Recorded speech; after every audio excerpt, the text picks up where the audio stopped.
Okay, guys, we are live. So for those listening at home, welcome to the Dungeon Musings YouTube channel. My name is Kevin Madison, and I will be your friendly historian today, because today we are returning to a new channel favorite. This is the Grim and Perilous Studios, Richard Iorio's Flames of Freedom, American Gothic Horror RPG. And with me today are the stars of today's session. I'll go the order I've got you guys on the screen here. The revolutionaries joining in the fight against the Loyalist conspiracy. Which tells us who you are and who you're playing today. First up, we've got James. All right, so I'm James, and I'm playing Buxagung, the Massachusetts survivalist. Nice. And joining Buxagun is Ingolf. Yeah, hi, I'm Ingolf. I'm playing Patience McFadden, the Scottish privateer. Nice. Now, guys, this is our second time playing with these characters, and we talked beforehand, we're going to be, rather than doing yet another one-shot, we are kicking off an actual adventure with this. Whether we carry on with it is another question, but I think it'll be fun to start spending some time at a reasonable pace with these characters. And it also gives you a chance to snag that sweet, sweet 50 RP that you get for a recap. So, guys, what happened last time? I will tell you the last adventure was the Dead of Deer Island. Yeah, so we got asked to speak to a revolutionary contact above a bar who asked us to go out to Deer Island and investigate what the British were up to. So we snuck out there on a boat, rowing patiently, and once we got to the island, we reconnoitred around and we found, and I've forgotten which nation they were from again. They were for the Wampanoag. The Wampanoag nation, two warriors were wandering about, and in fact, I will rewind. As we approached Deer Island, we saw a rowboat on the shore with a body half hanging out, and that's where we landed about 100 meters away. And I snuck up to have a look, and it was a British soldier with an arrow in his back. And with that, these two Wampanoag warriors approached, and after a while, looked at the body, carried it off to the other part of the island. And with that, one of the warriors came back towards Patience, who was by the boat, as I was sort of lurking off to the side, and actually attacked her, which ended badly for him. So once he'd been offed, Patience, you got the rest for your 50 points. So yeah, let me put it this way. So we wanted to sneak into so they were planning some kind of ritual, and we wanted to disturb that kind of ritual and see what they are. Maybe some kind of dark magic. We don't really know, I think, but we wanted to sneak there and to see what they were exactly doing. But unfortunately, we weren't so sneaky as we had thought we were, and so we got into a fight, and that almost ended very, very badly, but we did it. So Patience's hand got injured very badly, but we managed to get out of there alive, and I think then we rode back and we said what we saw. So. And I believe the last thing we left with was Buxagun looking back with his eyes trained to see in, or conditioned to see in the night. And you saw that shaman that you had seen in the center of the island, right? Wearing the cloak of reeds with that strange featureless mask on. And Yep, and he had been he definitely seemed to be a something very unusual. He was there was something distinctly off around them, and they were doing some hideous rite with the corpses of the redcoats. Yeah, and then I could feel some weird sense of ancestors who were sort of appeared to be trapped or somehow connected to this rite. There was something that Patience noticed on the Wampanoag's war paint as well. Do you remember what that was? No, and it's They not were in the my side. notes. They had some weird tattoos yeah. which indicated they were from some sort of lost sect Yeah. or cult, and that no doubt had something to do with the shaman. Yeah, Wasn't that some sign that was all over the globe or so? Kind of cabal? yeah, or up and down the New World. At least all along the coast of the New World, from down, in the jungles outside of Kingston, all the way up to the frozen shores of Newfoundland. Everywhere along, you could find these similar markings. So that is where we left our heroes. Outstanding job, guys. Each of you gets 50 RP for that. And the next thing we do is, would you kindly each roll 2 chaos dice? Let's see how many start in the historian's pool. How many coins? Oh, man! Patience. Oh, sorry. Chaos dice. Where's it? It's rolling. Here we go. There's one and one more. Oh, sorry. There we go. Okay, so you guys will be starting with 3, and I have 2. All right. And as a refresher, at the end of every conflict session, when we didn't do, I fucked up last time. All the misfortune points should be going, or the coins from the GM pool go back into the player pool. So you guys will always start each combat or conflict fresh with points. Okay, and we're also, for those listening at home, we're doubling the amount of coins that are contributed. Because Blackbirds uses 2 per player, and that seems, I like how much that gives the players access to stuff. And if they spend it, it just gives me more stuff for me to reroll anyway. So it all works out. I like that tempting fruit. So one thing we talked about is I spent last night reading about 18th century ships. Patience has a cutter. This is most likely the ship that she would have. They are fast, single-masted ships that use, I believe it's 2 sails or 2 main sails. I don't know about that. Something to do with the number of sails that it makes use of on it.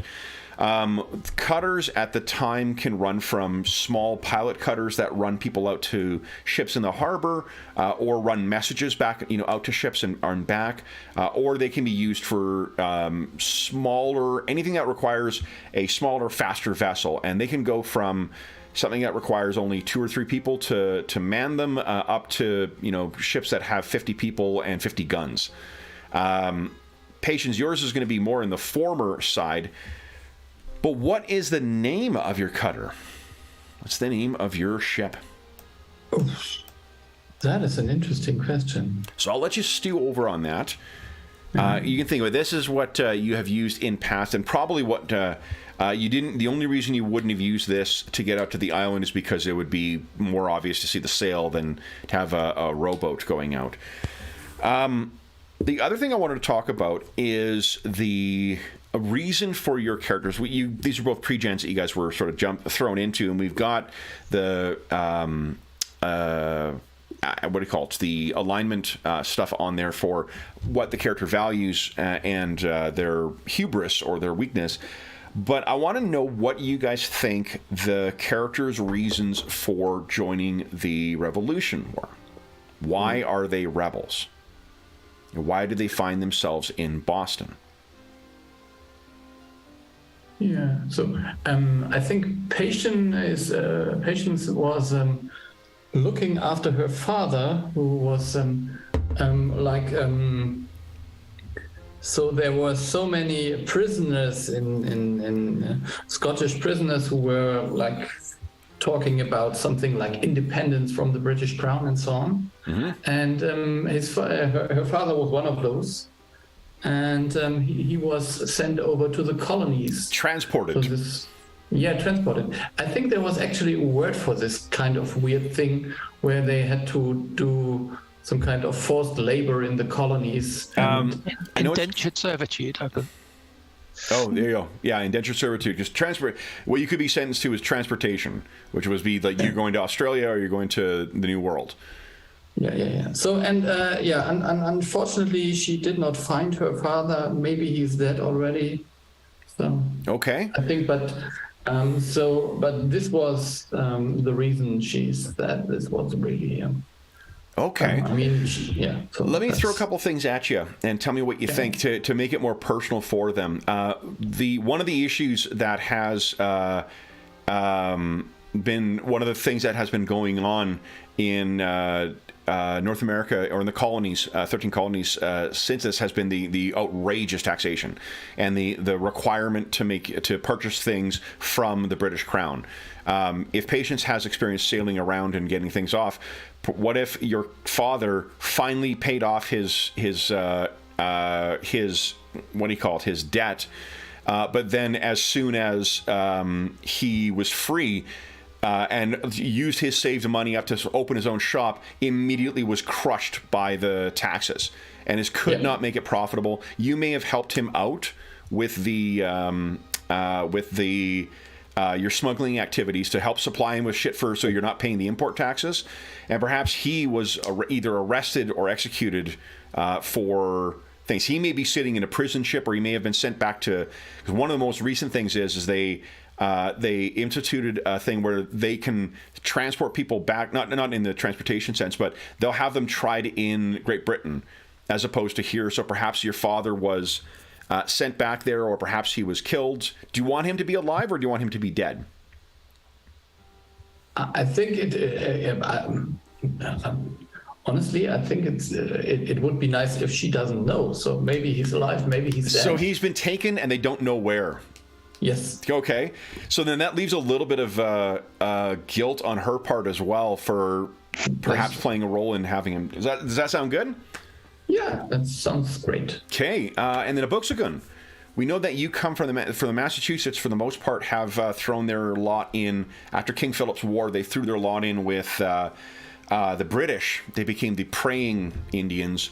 But you, Abuxagun, what we were saying is that you are not from that. You're from a smaller group of the Massachusetts who still follow their traditional ways. Why do you think you would have fallen in?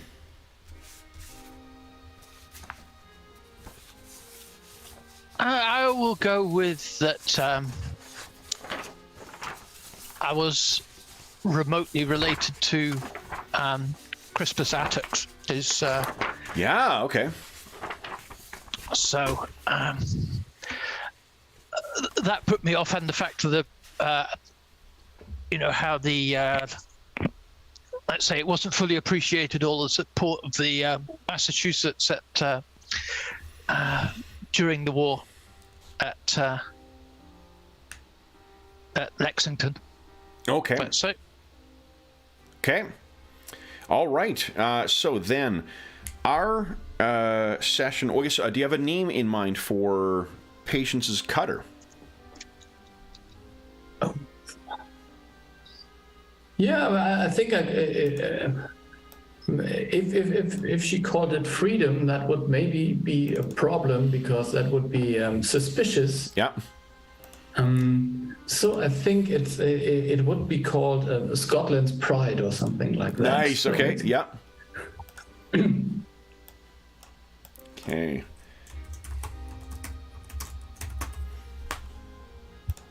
All right. So there we go.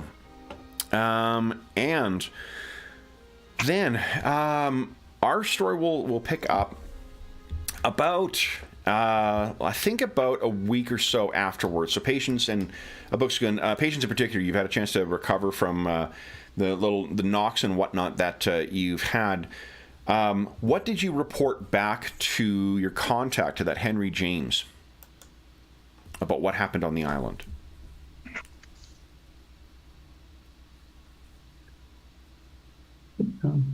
I think that there's some kind of so there is. It's not a bastion of the redcoats. It seems more like there is some kind of grim conspiracy going on where the spirits of the Wampanoags maybe are haunting the island, and there are also alive and real Wampanoags there who fight anyone who enters the island. And we barely made it out alive. Books, you got anything to add to that? Oh, I'll just say, but there's something sinister out of there. Definitely sinister. Okay. More to be worried than the British. Why don't you each give us a folklore check at plus... let's see here. We'll make it easy, actually. Because you guys are both kind of keeping your ear to the ground. We'll get some dice rolling here. Okay. And then I'll move us over to maybe a map of Boston, too. Let's see. There we go. Where's my map of Boston? So I will have to enter plus 10 now, or without the plus. Oh, okay. Woo. Yeah, so. Okay. So unless you want to spend any any coins to reroll. I think maybe a Buxagon should, but I think my rolls today are not great. Plus 10 or plus 20? Plus 20. Plus 20. Plus 20, yeah, so Yeah. it wouldn't matter. Jeez. So thus far, you've heard nothing. There's been no word. The fact that 6 redcoats were murdered, within a couple of hours of sailing from Boston, there's no word of it. What it has happened, though, over the past week, you have been seeing. There have been a couple who have been, or a small detachment that have been stationed. It looks like they're going to be wintering on the mall. But what you've seen making their way around with the other soldiers are Hessians. Mustachioed German auxiliaries, or mercenaries, depending on how... the way the internet explained it to me is that they are technically auxiliaries because money's being paid to a German potentate, and they're not mercenaries because they're not getting paid themselves. So, there are a lot of Hessians who not only the reputation the Hessians have at this stage for both loyalists and revolutionaries is that they're terrifying. They are terrifying soldiers, and that's it. There are starting to be rumors of them being relentless plunderers, but that may be, for one, a failure to recognize what warfare was like at this stage, and two, it may be propaganda. The one thing that is undisputed is the effectiveness of the Hessians. The other thing is that the Hessians tend to operate amongst themselves. They are a very regimented and well-trained military corps, having different specialties and such. But what you've been seeing is individual Hessians traveling with redcoats. There's something going on in Boston, but you're not quite sure what it is. So, that is what has been happening. Now, where do you guys think that, or where do you picture Patience and Abuxagun living? Like when they are not engaged in smuggling or outside or whatever else, where are they spending their time? Is there a rented room they've got? Is there a friend they're staying with? What are you guys thinking? I think it should be some I don't know, some room near the harbor, or maybe even within the harbor, somewhere very close to the ship. Okay. Yep, let's go with that. Yeah, I guess Patience could technically sleep in the ship if she wanted. There would be a bunk below deck for it, but so I guess but no, that's maybe too much, because at least sometimes you want to be on the land. Yeah. So I think that we'll pick up with Patience first. You waking up, and James, where do you think Abuxagun is going to be sleeping? Where's he laying his head? Yeah, he'll have a room in the same building, but he wants one on the top floor, where he can have the windows open and not be above the crowd, away from it a bit. It is a cold winter this winter in Boston, though, so you would having the windows open all the time may get some. And perhaps this is just a running joke with you and the landlady. Close the doors again. So what? I think Patience, you were the first up, and you've made your way down. Do you guys having completed that task for your rebel contact? What do you guys see your day-to-day lives being like? What are you doing to fill up the time? With the presence of the British, I can tell you that Patience, you would not be the only smuggler sitting around with nothing to do. Yeah, I think I'm waiting for the right job to do, because you have to be very careful not to take any job. Yeah. So it should be lucrative, but not too obvious. Let me put it this way. So. Okay. Yeah, I think I'm waiting for the next good job. And Abuxagun, what about you? What's your day-to-day life look like right now? Let's have a look. What's his?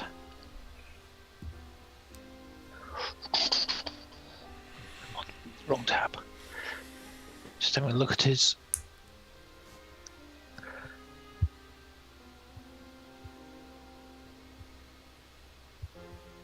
He's got his. He's trying to keep his ear to the ground as to whether there's any work as a guide or anything. Okay. To head up towards Canada. Okay, nice. So yeah, you perhaps are in the same boat for Patience, where just there's not a lot of people are waiting to see what happens, I suppose, with the rebellion. If you head further north, the further north you go right now, the stronger the loyalist sentiment is. So perhaps that's the reason you've not. And Boston is not quite as much of a hub as what, say, Philadelphia is at this stage, but it is definitely. It feels like a powder keg waiting to go off. Patience, you come down and into your, the common room where most everyone else is breaking fast before they head on with their day. And you can see that there are in the corner. This often, there's some people who have just been up all night, sort of talking, and it looks like there's some new faces to the tavern. And which give us let's see here. This will be you'll get to add your +10 from sailing to this, and I think this will be. Let's make it skullduggery. It's not technically that. You could do skullduggery, or you could do folklore, whichever one is a better one for you, with +20 total. Okay. I think I would take skullduggery because. Okay, so +20 with that. Mm-hmm.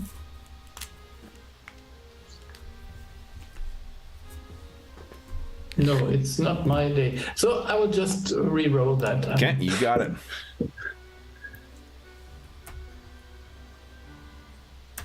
Can't really understand why. Okay.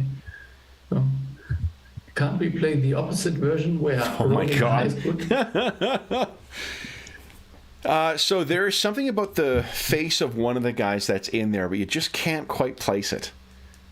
But you head off. Normally, I think what you do is you take a place by check in with the person at the bar, the publican, and then you have a seat near the window, and they'll bring you breakfast afterwards.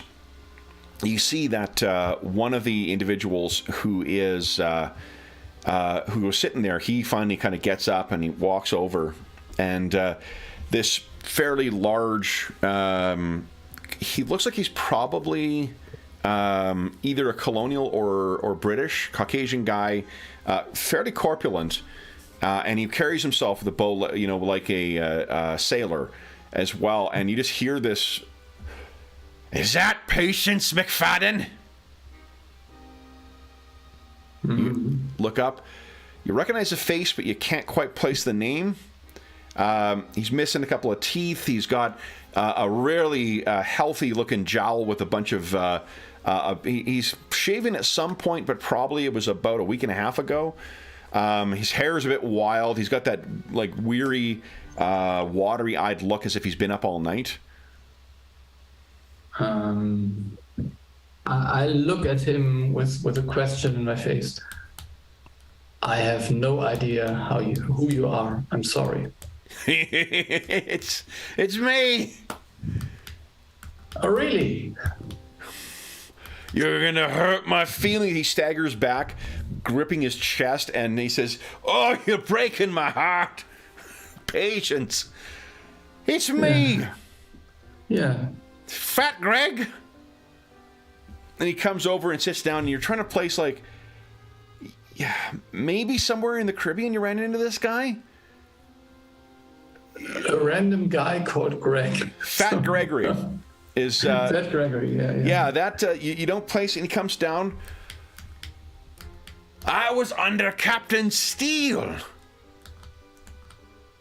I think that's enough for you to remember, like, oh, this guy was a first mate. He was a privateer. Definitely, there's no way this guy would have grown up in a proper navy of any kind. But yeah, you think you placed this guy now. You remember him under Steele. Steele was just another privateer operating under, probably a British flag at this point. You were first mate, weren't you? That's Captain Fat Greg now. And he makes over and he pulls the chair back and sits down, and it creaks underneath his weight. What are you doing here? What you in Boston for? Waiting for a job. Patience McFadden is looking for a job, and here be me, Captain Fat Greg, looking for a first mate. Are you sick of this cold yet? Are you ready to head back down south? Depends on what's your offer. Well, from what I recall, you're quite good. It just so happens I might need someone to keep my crew in line. And from what I can tell, in line. From what I recall, you make a fine. Can we call you bosun? Or you fancy yourself commanding a crew now, Patience? Let's just imagine that I have my own ship. So I'm not really interested on working on your ship. What, pray, would keep you here? There's nothing but trouble and no money to be made from it here. We head back down south, wait for this to blow over. No? Sometimes it's about the personal reasons why you stay somewhere. I think there's plenty of jobs to do here in Boston. Oh. But so what exactly is going on in the South? So what are you up to? Not something that would be wise to talk about here. But just say there's going to be money to be made in it. Oh, for sure. Now, we're going to make a contested roll here for his guile and your awareness. So this will be a standard roll. Mm-hmm. And then you'll add your perception. Your perception bonus in.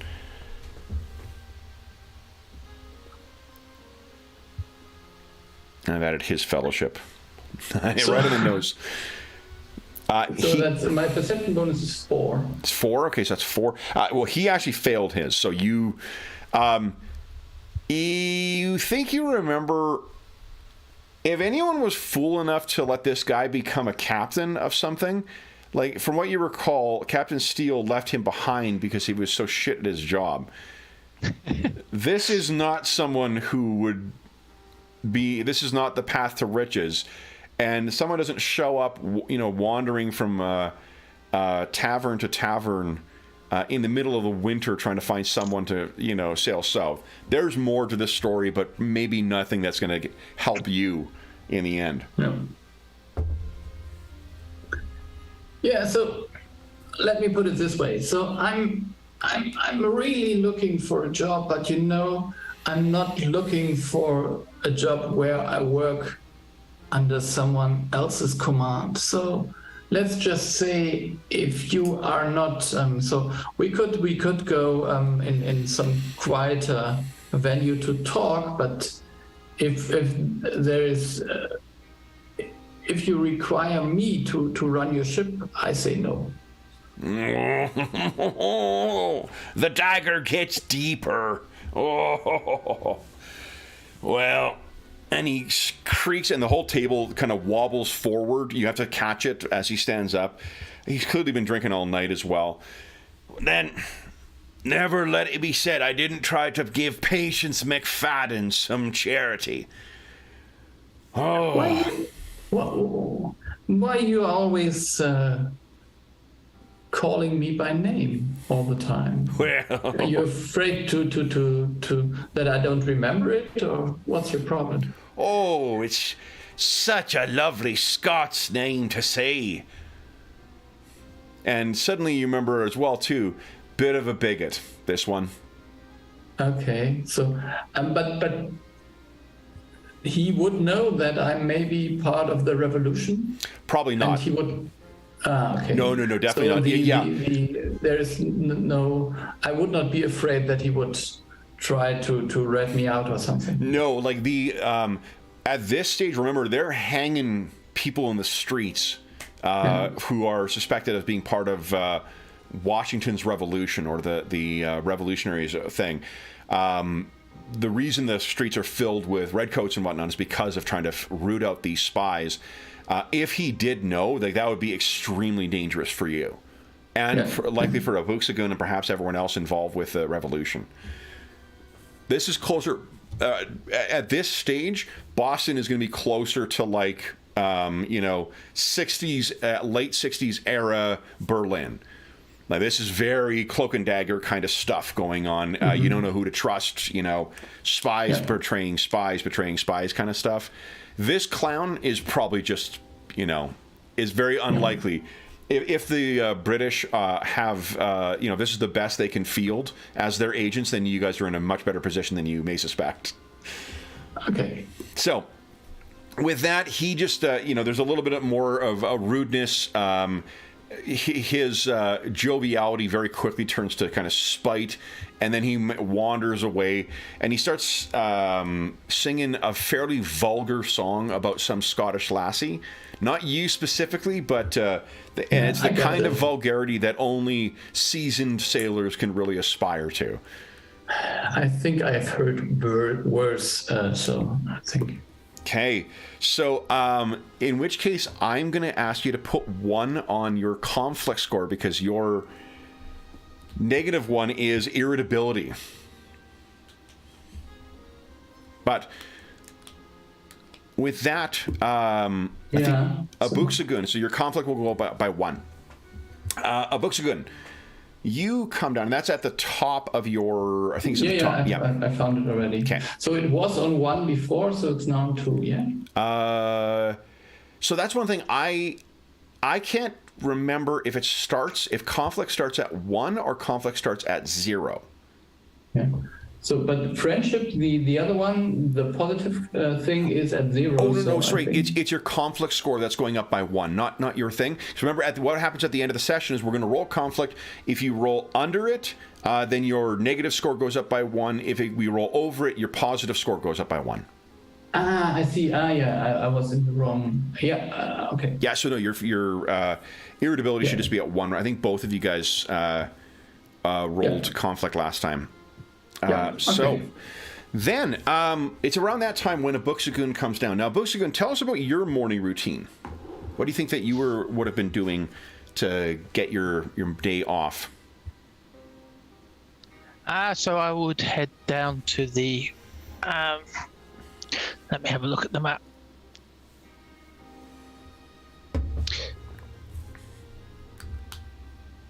Like, if you think, just James, I'll throw this out for you.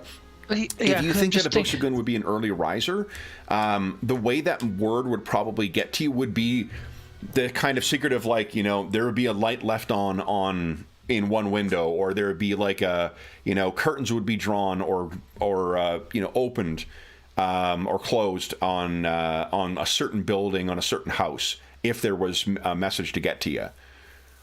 Okay. And otherwise, I guess I would be heading round the various wharves, looking to see if there's any, stuff that needs to be distributed inland. Okay. So I guess I'd know a few of the sort of stevedores there and ask, what's arrived and where it's headed. I think I try and I get the word stevedore into every single campaign I run. So we got that one ding. So what? Yeah, and you're on your way back. There may be some like sundry work that may be performed here, but the docks are quite slow right now because of, for one, the impact of the taxation, 2, the impact, the slowdown of smuggling, and 3, the presence of the British are sort of deterring some transportation. So there's fewer jobs to be fighting over. But you do see that there is whatever you feel that the mark is. Maybe you walk past a certain office and they're in the top left corner, the maroon curtains are still pulled even this early in the morning, or maybe they're half drawn, maybe that's less obvious. That tells you that you should at some point touch base with your contact, Henry James. Right. So you come back maybe to the place where you and Patience are staying. Patience is just finishing up her breakfast. Buxagoon, you walk in, and you can see again there's that. You pass that group of sailors. They've been drinking all night, it seems, and there's not whatever however boisterous they may have been overnight. They're at that stage now where they're really winding down and they're slowly trickling off to bed. But some of them are still, laughing and making jokes and stuff, bleary-eyed and drunk this early. Otherwise, there's really no one, not many other people in this, in the common room at least. Okay, so I'll skirt my way around everyone, and so is there nothing significant to see? The only thing is that you will need to meet with Henry James. There will be a place that will be a drop box, kind of like a drop site for you, or a dead drop, that's what it's called. Third time lucky, where it'll tell you where you need to meet. There's usually one of, and that is likewise coded. What is behind there, the color of the button that is left under a stone will tell you where you need to go. So okay. Do you think you would have checked that before you came back, or would you do that after? I'll do that straight away, I guess. Straight away? Yep. So there's a green button which tells you that this will be at the Green Dragon Tavern. Excellent. So I'll just leave the button there and look around to make sure see if there's anyone showing any interest, and then I will head on out. Okay. Why don't you give us an awareness check, actually? Yeah. Let's see how that goes. Come on, where you go. Roll 20 truly test your joy for Yes, again. there you are. Look at the red. Look at the red. Yeah. So as far as you can tell, unless you're spending a coin to reroll that, as far as you can tell, no one has noticed what you've done. Okay, no, I'll live with that. Okay. So you head back. We'll pick up with you walking in. Patience is sitting and maybe like enjoying her tea and staring out at the harbor. Maybe thinking of warmer times. Frost has almost completely encircled the panes. So she's looking a little bit and maybe doesn't hear you approach a Buxagun. What happens next? So I will slide up behind her and then quietly go, found any work? See if you can jump that way. See how high she can jump. Give us a resolve check there, Patience. I don't think this is the first time she's done this, or Buxagun has done this, so you can have plus 10 to that. You're not going to suffer any peril or anything, but... So I, as a person, I'm really, really susceptible to this kind of stuff. Oh, yeah. I get regularly startled when someone appears behind me. But yeah. You are used to me doing this. Yeah. Yes. So she slowly looks back at you. Those big, dark eyes just kind of, Yeah. So someone wanted to pick a fight with me, but I politely declined, just out of character, one could say. That's city people for you. We should be getting out from here. I think you're right. Get into the countryside, where we belong. Well, I guess you belong at sea, but I will show you the way. But we have an appointment. Oh. The Green Lantern.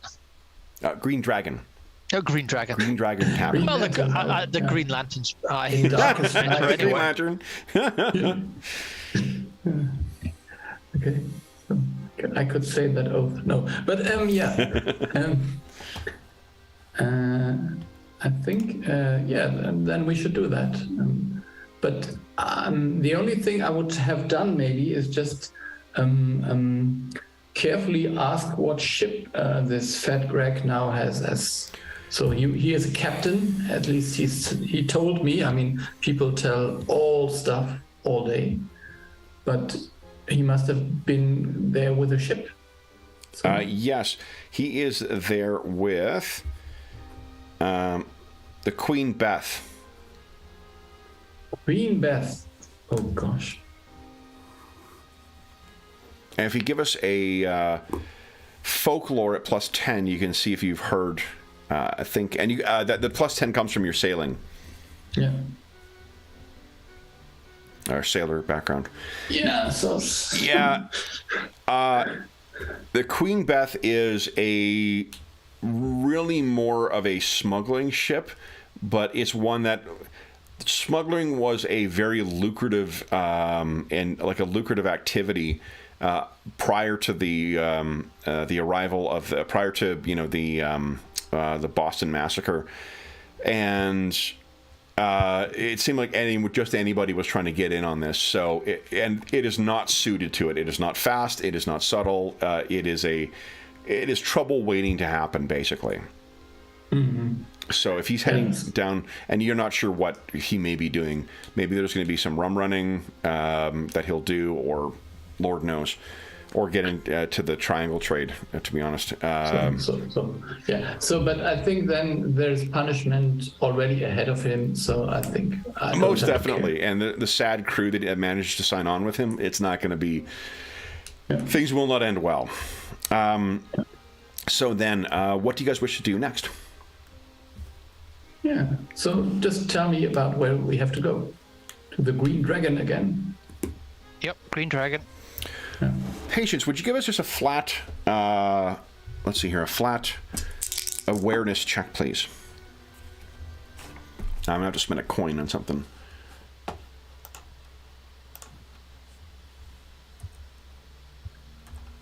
There we go. You want to spend a coin on that? Reroll. I think I would just re-roll. Yep, just you got it. Got it. Measure here. Let's see. Oh. We're getting all those bad rolls out of your system before anyone picks up any weaponry, so that's probably pretty good. Speaking of which, we forgot to do, and by we I mean me, I forgot to do, let's set the initiative ladder, guys. So go ahead and click on your token and click on initiative.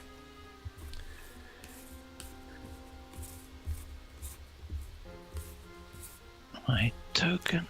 And initiative is, well, you guys are experts in that now. Nice, 16 for patience. 14 for boosting. Good, pretty slow good today. Okay. Then, yeah, so you guys get bundled up, and then you're heading off to the Green Dragon, which I believe, do I have it on my map here? Let's see. I do like the little, Boston Gazetteer that they include after the adventure in the core rulebook. It's nice. So, yeah. Because it is exceptionally difficult to find because of how much of the land's been reclaimed. Comparing modern maps to it is just completely useless. So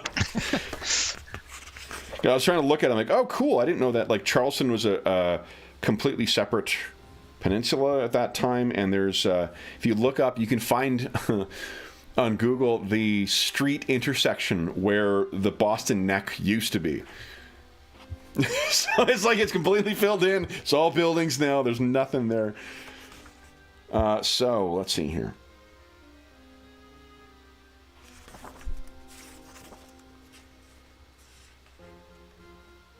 The reason the Green Dragon is of interest because it was a big revolutionary hangout, and it still is around today.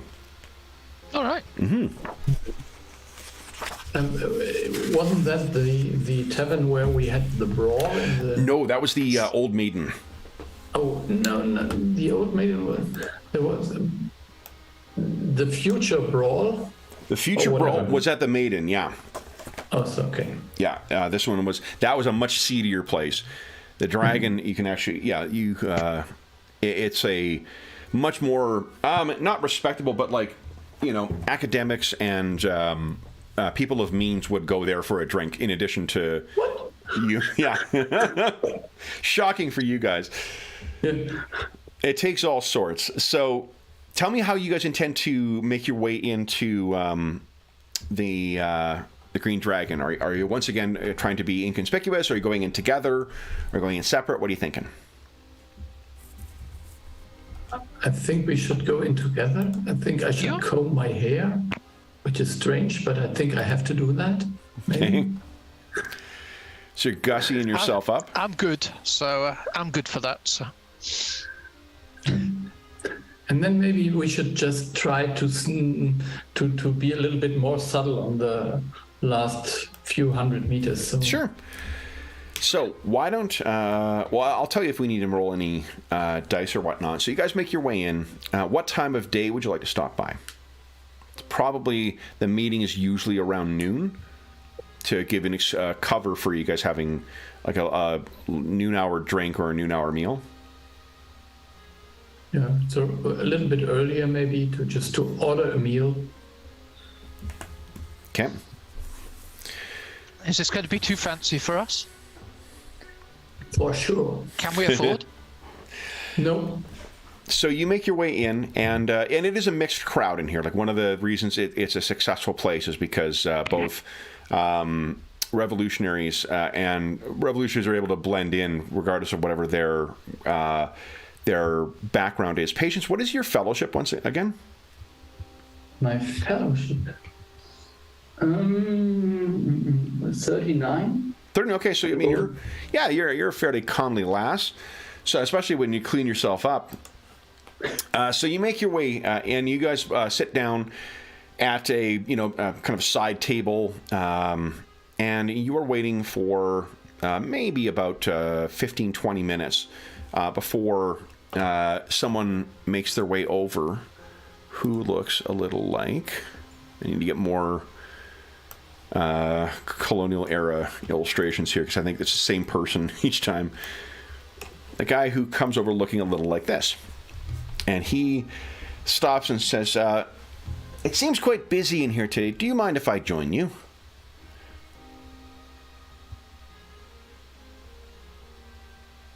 Just sit down. I look at him and grunt. He sits down and he puts a book down, and I think the book will be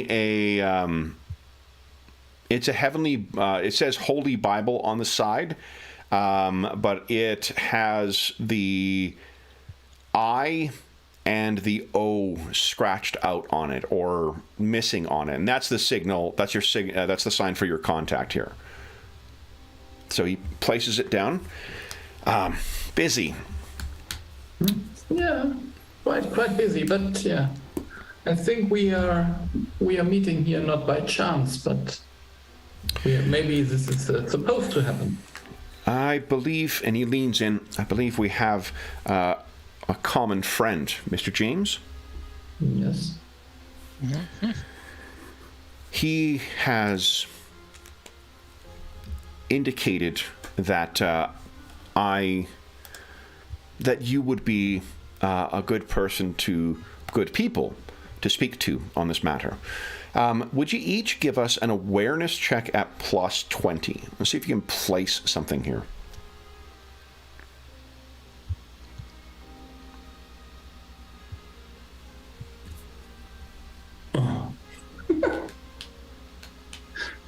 Okay. So Booksugun, I think this is something you've picked up from further north. The man, it's subtle, but he has the kind of accent that you see from people who were born and grew up in the Dutch communities in the New World. Echt? My Dutch is quite rusty. So I understood. That's where you guys can just talk to one another, and I'm completely out of it. So yeah, he has a subtle Dutch accent to it that you, I think, have heard further. This is further south, more so around the New York area, but yeah, that's what you pick up. Patience, unfortunately. I think perhaps maybe the way you've done your hair is giving you a bit of a headache. Oh God, I can't wait to get out of here. And he says I have the assurances of Mr. James that you might assist with something. We have a bit of a situation. There is an individual who has information of great value to the cause. But while he has shared some, the rest of the information that he has available, he is unwilling to share until we meet his terms. Now, this individual is highly sought after, and there needs to be a great deal of discretion and care to ensure that this individual's demands are met. The reason I've heard that I've had your name provided by Mr. James is I understand that you are both capable of keeping one safe, and you know the coastlines well. Yes. The demands That's true. of this individual are to sail from Boston. Well, before we share this, is this a task that you would be available to perform? Yes. Yep. We find ourselves free at this moment. Good. Then the next task, well, the next is whether the task is one you can perform. He wishes to be transported by sail from Boston to Baltimore, and then from Baltimore to be transported to his, oh, forgive me, I had the name written down. I don't remember it now. I believe it is Lawrence.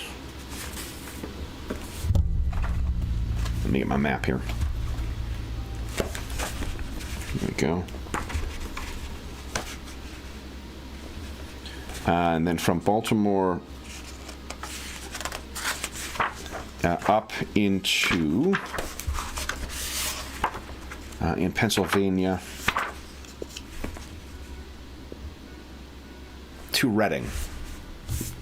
Reading. Okay. And a Booksagun, I think you would be aware of this. You don't need to roll for this. What that and Patience, you would be aware of this. What this basically means is it would be about a week of sailing in the Scotland's Pride, and about 5 days overland, absent any other kind of any complications to it. So we're talking about 2 weeks of work to get this man into there. If you each give us a folklore at +10, I'll see if you know anything else about those destinations.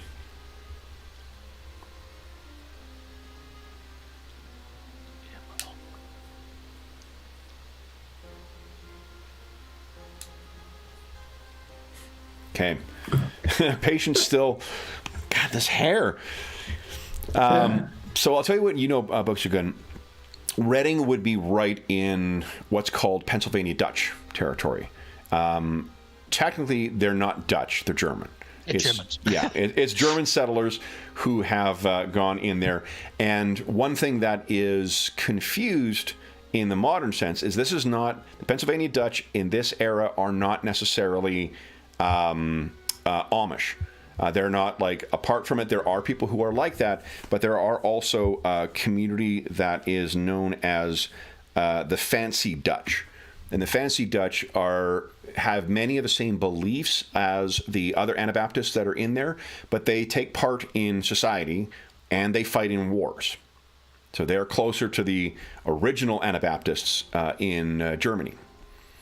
They also are a very curious people in the sense that they have, because you rolled quite well on this, so I'm going to give you some further things.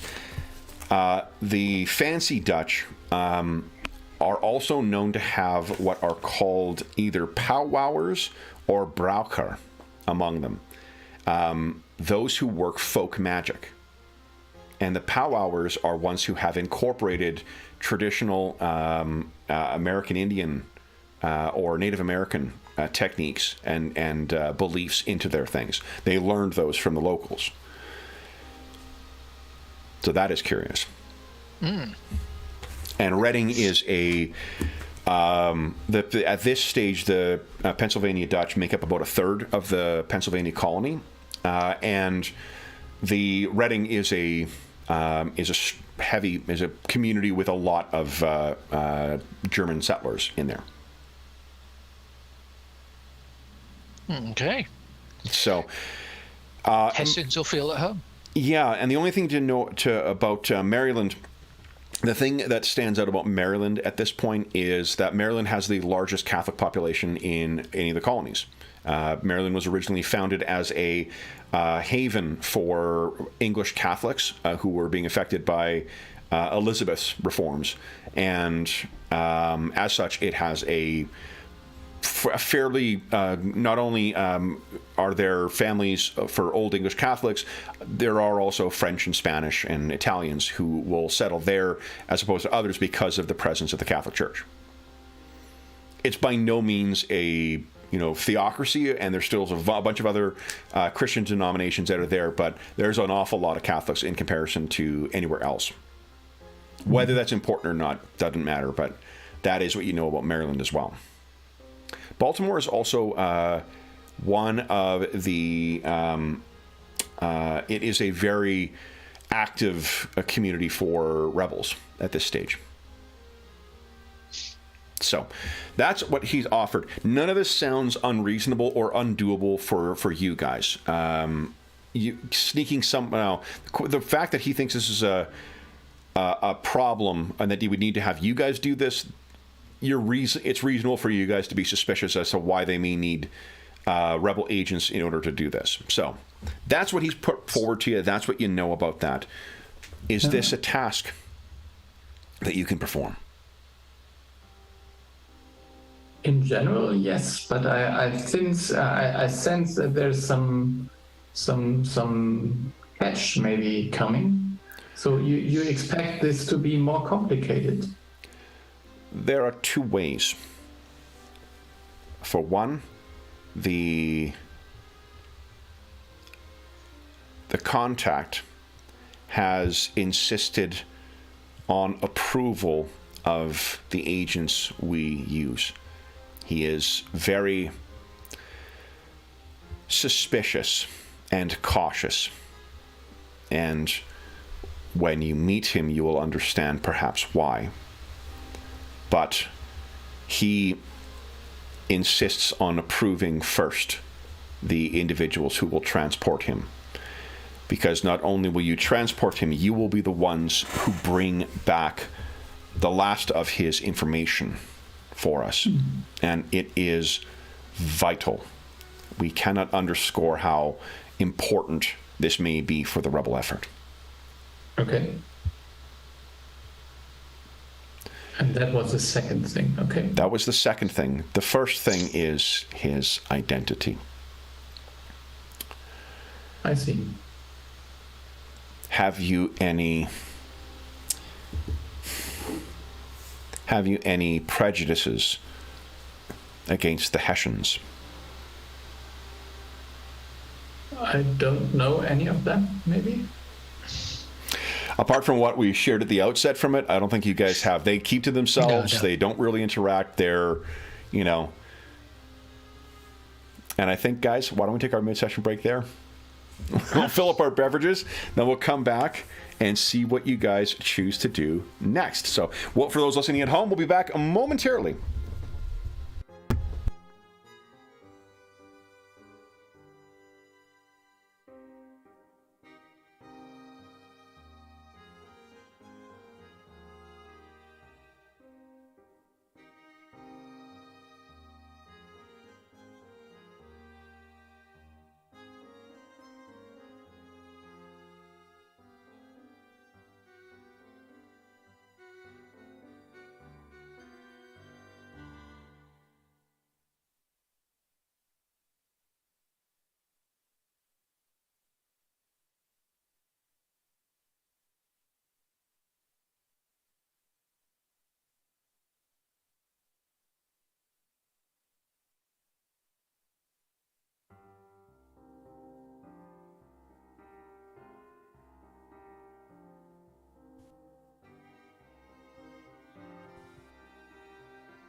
So This you're is still a fan interesting. of Flames of Freedom?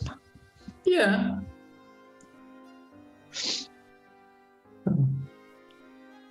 Just have to practice my Hessian accent, maybe.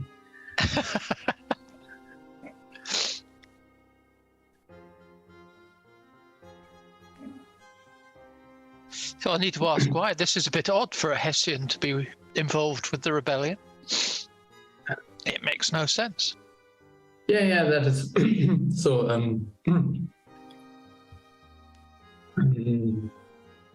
I don't really know. I mean, I guess this is only semi-historic. So I don't know. So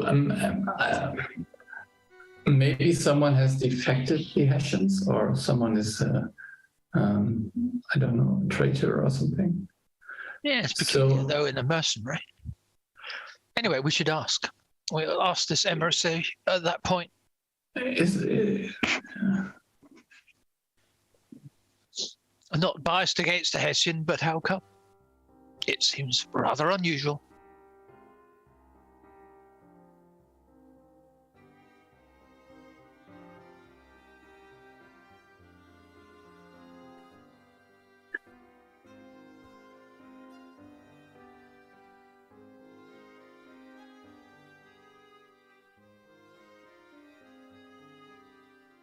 Yeah. So which of you enjoyed more so far, Blackbirds or Flames? No, I like this one better. Yeah. Yeah, this one's on my... But only because I mean, this setting is in a way more alive for me at this moment. The other one seems like kind of, yes, there is something with the gods that has gone bad, but it's also far off and somewhere distant. So I know that's why I like my alt history settings, because most people know a lot about it straight away, and there's lots of ordinary books around as well. Yeah. Okay, so guys, sorry, we finally got a nice bit of warm weather, and it is very difficult getting Anna back inside right now. So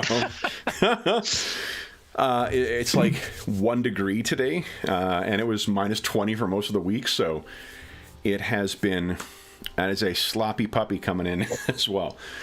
So we're still at the table. I have a question then to the emissary. Well, I don't know so much about Hessians, but I thought they were in the pay of the British. So how come you have one that's helping the rebellion? I cannot speak to his reasons. I can say he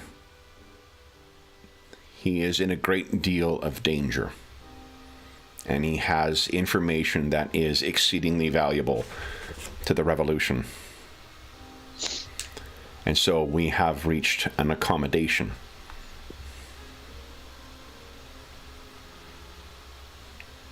Okay. So let me just ask this one question. Is there any part about religion involved here? There is not. Okay. It should make it easier. No. You will, as I said, he is... I'm actually not going to do one because it will just sound like... I thought about it before, I'm like, well, I could listen to some stuff and prep a proper accent. It's for sure going to end up sounding cartoonish. Or it's going to sound like American actor doing a German accent in a, Indiana Jones film. So I figured I would engulf that for now. If we carry on with this, though, I will definitely take the time and prepare for our Hessian's accent. Yeah, but so Hessians, they speak a very peculiar kind of German, which is more melodic and more rounded in the vowels. So, okay. So this character is from Hanau. From Hanau, yes, okay. Yeah.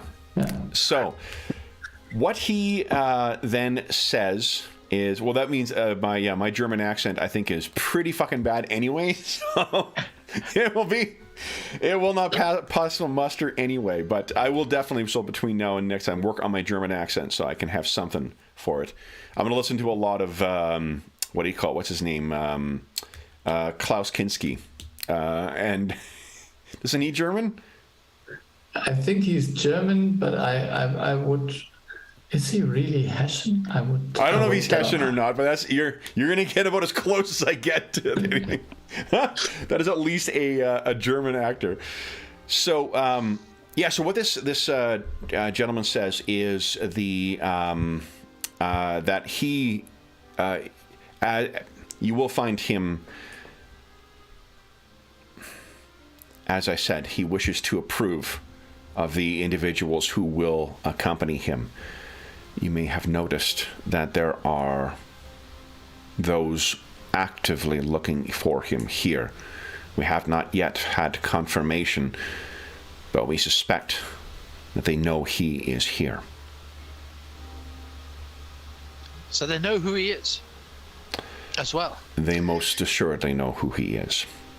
We have taken efforts to disguise him, but it is likely as soon as he opens his mouth, it is very easy to discern from where he came. There's rounded vowels. Yes. Then, I trust that neither of you have issues with this. No. No. Then, if this is something that you are prepared to undertake, you will, of course, be compensated to the best that we can. But there is a warehouse at the corner of Fleet and Hayes.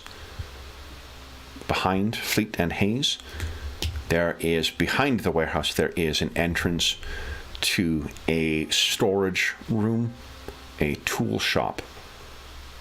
Go there, knock on the door, and ask to speak to Luke. That will put you in touch with this individual. And when we will send word at the usual location.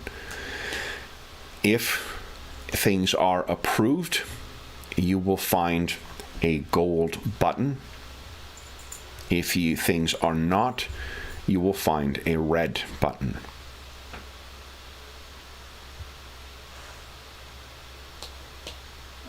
Okay. It's very, very suspicious. Okay. Then Luke awaits. I wish you both the best of luck.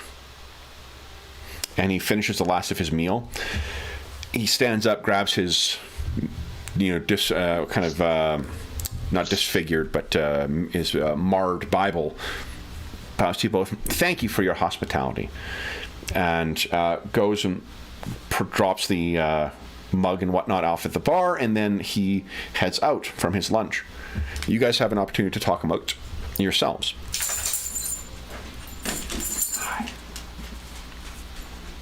Well, this is unusual and quite a travel outside my people's lands, but I'm sure we'll couple something together.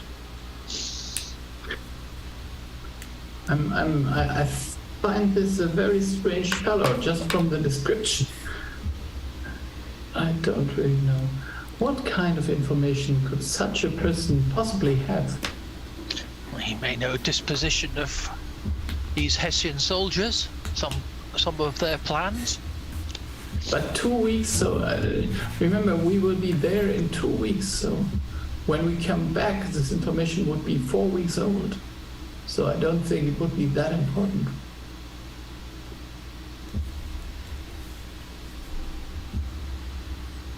I think it must be something completely different. But we will see. Okay. Yep. Okay. So then, what do you guys do next? Well, let's head down to this location. Okay. Try and find this Luke. So would you each give us a... Let me check one thing here. I want to be sure. I'm not sure if it's only conflict scenes or if it's at the end of every scene that your thing should refresh. Let me double check here.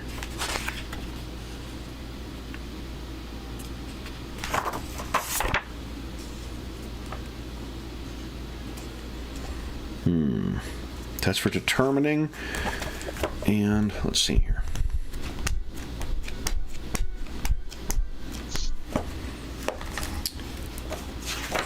The reason I want to do that because the game has structured rules for chases, for overland travel, for social interaction, and also for conflict, for actual physical conflict. So I'm curious whether at the end of social interactions it's the same thing too, where everything flips over at the end of it.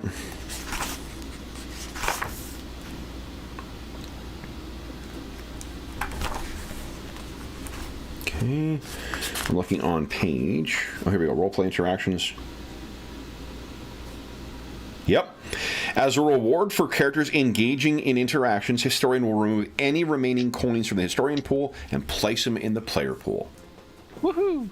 So, I really like that mechanic because what I found the couple of times we've played before is I have struggled to find excuses to spend the points, and I'd much rather have you guys have them to get over the roll 20 bumps. So then, with that scene ended, why don't you guys give us a couple of unmodified awareness checks, please? Ooh. Okay. I haven't rolled yet, and you're... Oh my goodness. It's I a think couple, we so let me fail this one as well. Oh, critical success. Beautiful. Okay. So then, look at that. All right. So as you guys get out, Patience, you are just... I mean, why did you agree to put these clothes on? Like, this is just so not you. You probably stand out more with this. Aboxagun, what you see, though, is that behind... So I got an illustration for this. I don't think I do, but... What you can see is there is...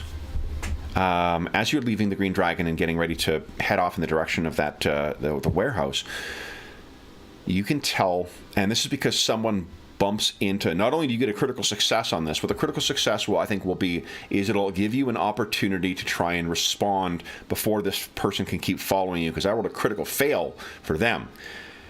What happened is you can hear someone yelling at some racial epithets at a First Nations or a Native American person. For those listening at home too, I'm in Canada, and the Canadian nomenclature for Aboriginal people is First Nations for most people in Canada. So when I say First Nations, I mean Native American. I understand the nomenclature is different in the States, so... But I'm going to keep saying First Nations because it's just, I keep trying to say it in my head, and what instead I say is American Indian. So to avoid stumbling into that, once again, I'm going with First Nations. So this First Nations guy who stumbles back, and with a critical success, not only do you see that he has been following you, this is a face you recognize. This is a cousin of yours named Newtow. Newtow comes from the line of your family that is part of the Praying Indians. They are loyal to the crown and have served as such in recent years. I'll let you determine what you think your relationship with Newtow is, whether you just had respectful differences or whether you genuinely dislike this motherfucker. Totally up to you. But it is Newtow who is following you around. What do you wish to do?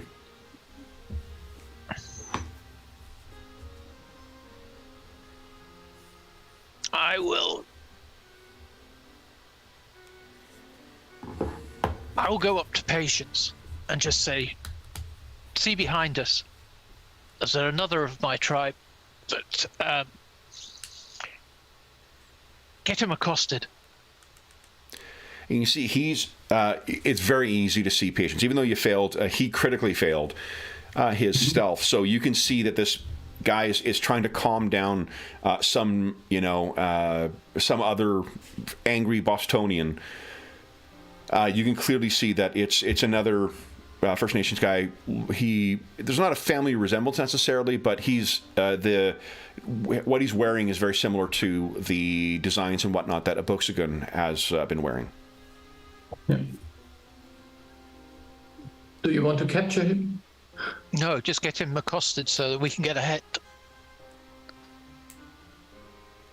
Okay. So I think he is also in trouble with the guys there. Couldn't we just sneak out and that's it? Okay, let's just sneak to the side. Let's get out of his sight and then round the corner. Let's run. Yeah. Okay. So why don't we do this? I'll only make one of you make a stealth check, and the other one can assist. So whoever has the better stealth check, you can take the lead, and then whoever. If I think I would check that. Is it just? Pretty sure that Abuxagun is stealthier than me, so I would just follow his lead and support him by just doing exactly what he tells me. Abuxagun may have. There is a survival. I can't remember if it's a survivalist or one of the other ones that has a penalty in. No, it's only charm. Yeah, so no penalty for operating in an urban environment. So then, Abuxagun, would you give us a stealth check, and Patience roll a d10, and he can swap the tens digit out for your 10.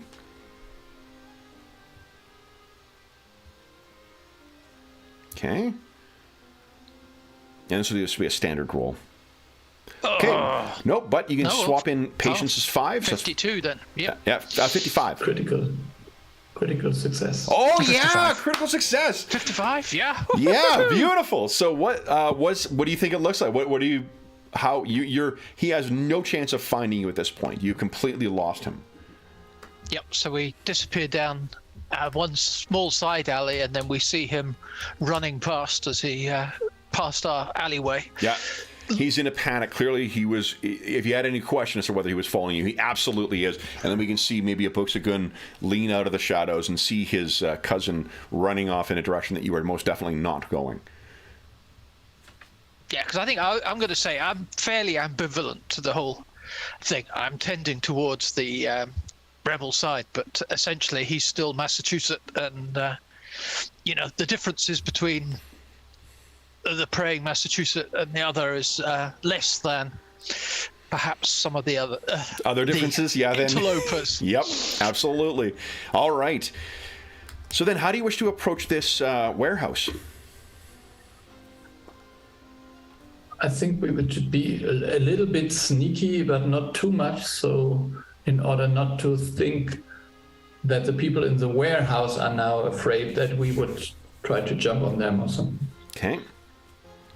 So what I think you guys don't. I will roll that critical forward, so you're easily able to come up and come upon the warehouse. It's in a warehousing district. There are. This is one of those things where it's not like storage, like bulk storage warehouse. It's more a matter of like smaller items are unloaded for smaller merchants, and then they come collect things and transport them elsewhere in the colonies or elsewhere in Boston. And there is a Dutch name hanging from this, perhaps confirming your suspicions of Abuxagun. Let's see if you recognize the name.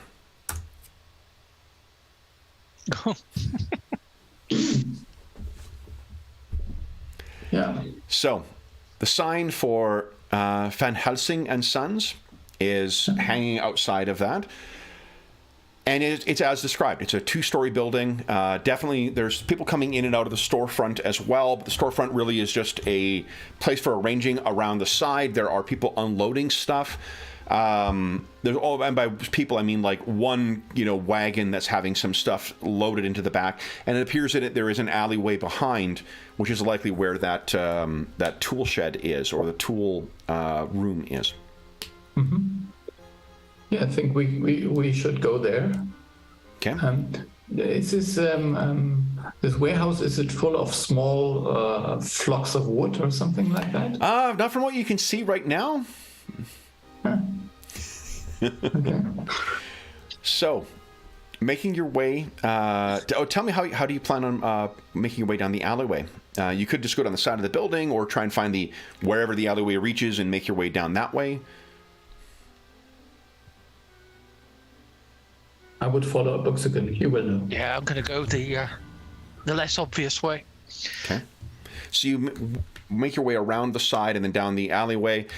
Again, like you're not drawing any attention to yourselves whatsoever. And Patience, you've got your hair out in a more comfortable way right now, feeling more like yourself. And you can see as you're approaching the Van Helsing and Sons warehouse is at the corner of this alleyway, where it sort of hits there, and then it dog legs in towards where you were first looking in. And you can see there is a staircase that runs up the side and then goes to some kind of like loft or storage place above the warehouse proper. No one appears to be there, and there is a door at the top, and there's a little window with the curtains drawn at the side. What do you guys do? Yeah, I think we will knock on the door and ask for Luke. Yeah, just so you tap make on your the way door. up the door, and no one seems to be paying attention to you. You make your way up to the second floor. You knock on the door, and what do you say? Yeah. We want to Message for speak to Luke. Sorry. Yeah, you go ahead. You talk. Yeah, that's maybe not so clever, but yeah, we want to speak to Luke. Luke, from inside, and there's a thick German accent speaking in English.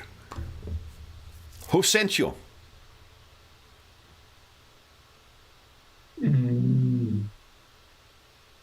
An interesting question. We asked for Luke, and I can. The story is more complex. Who sent us? It's a friend from the south. Yes, a friend from the south. Yeah. Okay. Yeah. You hear the door unlocks, and the door opens up, and you see there is a not terribly tall but stocky man, weathered face, clearly from being outside quite a bit. There is one curious thing, though, is that it is very obvious that this person recently shaved a fairly impressive mustache, because his upper lip is a different shade slightly from the rest of his face. Mm-hmm. And he says, "Inside, quickly." Yeah, okay. So you guys come in. He is dressed like a laborer, and he's got that kind of rangy, tough look for like an outdoorsman. You guys come in. This is a office of some kind. There are a bunch of tools and such that are set off on shelves nearby, and there is a cot that's been thrown on the ground. There is a musket, or I can't remember what it's called, but there's a specific rifle that the Hessians used, and that is sitting up against the wall. But nothing else that would suggest that this is anything other than a transient who is sleeping in here. He has dark hair. He looks like he's probably in his like maybe mid-30s, if that. And there's a desk you could sit on. There's not really anywhere else. A table you could lean up against. There's not really anywhere else to sit. It's not really so much a place to relax and whatnot. And there is a single lamp that is in here. The curtains are drawn in here. As soon as you go in, he looks up and down the alleyway, and then closes the door. "They sent you then. What are your names?" Patience. And our books are gone. No, I want to know now. My name is Patience. Of course. And you? And I am a Buxagon And what people are you from? from the Massachusetts. He narrows his eyes and kind of looks you up and down. Okay.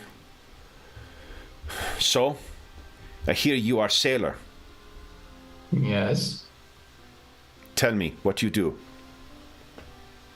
Where have you sailed?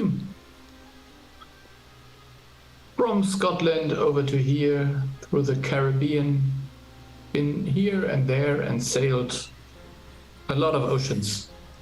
He nods. Okay, good, good. And you? Your people are... He gestures sort of around. From here, yes? From here, indeed. And I normally would lead caravans up towards Quebec, where the French are. Maryland. Do you know that? I've heard of it. I've never visited. Pennsylvania? You know it? I know of it. Sometimes in these situations it's best to be not known in such places and to be new.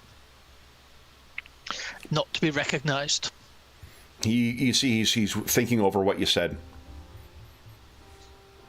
Yes.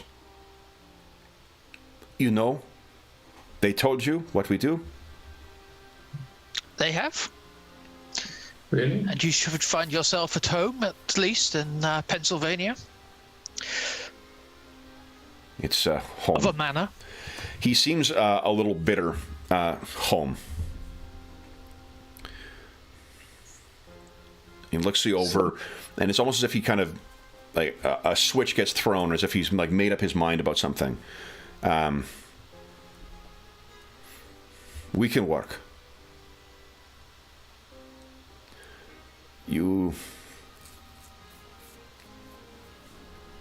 Are there many auxiliaries? Are they in the streets? Yes. Like, we were surprised how many individual Hessian troops are like deployed to the redcoats. It's almost like they were looking for someone. He points to me. The Baron. The Baron is looking for me. I am, and he holds his hand out. I am Leopold Zondel. Okay. I'll put that in chat.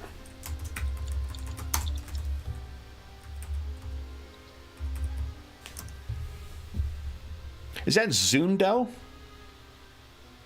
Zündel. Sundel. Okay. Zündel, yeah. Leopold It Sundel. means like starting a fire. Oh, cool. Okay, nice. Leopold Sundel was a Hessian mercenary who served in with the Colonial Army. Oh, wow. Yeah.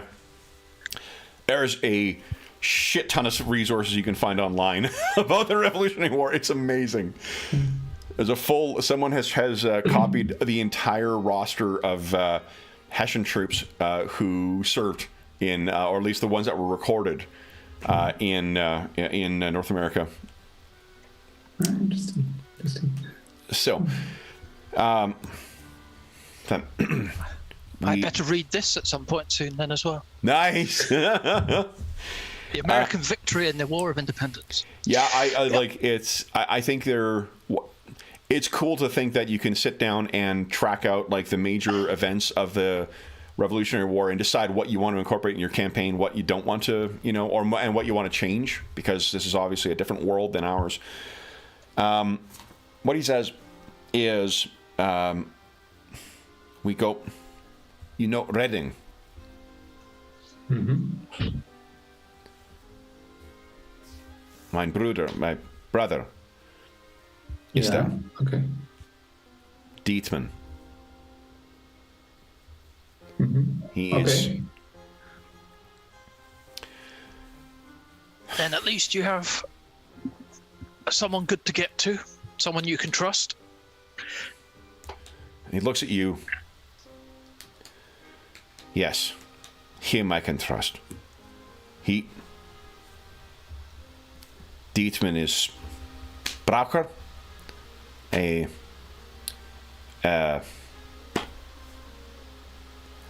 wizard.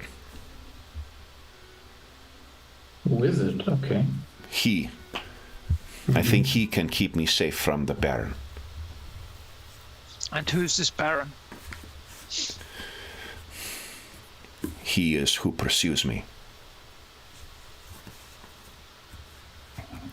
He is who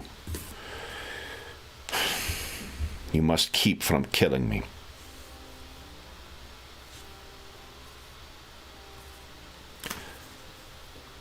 Do you know this the name? Baron is not by chance a wizard himself? He shakes his head. Much, much worse. Ooh. Then the sooner we get on our way, the better. Try and lose the scent.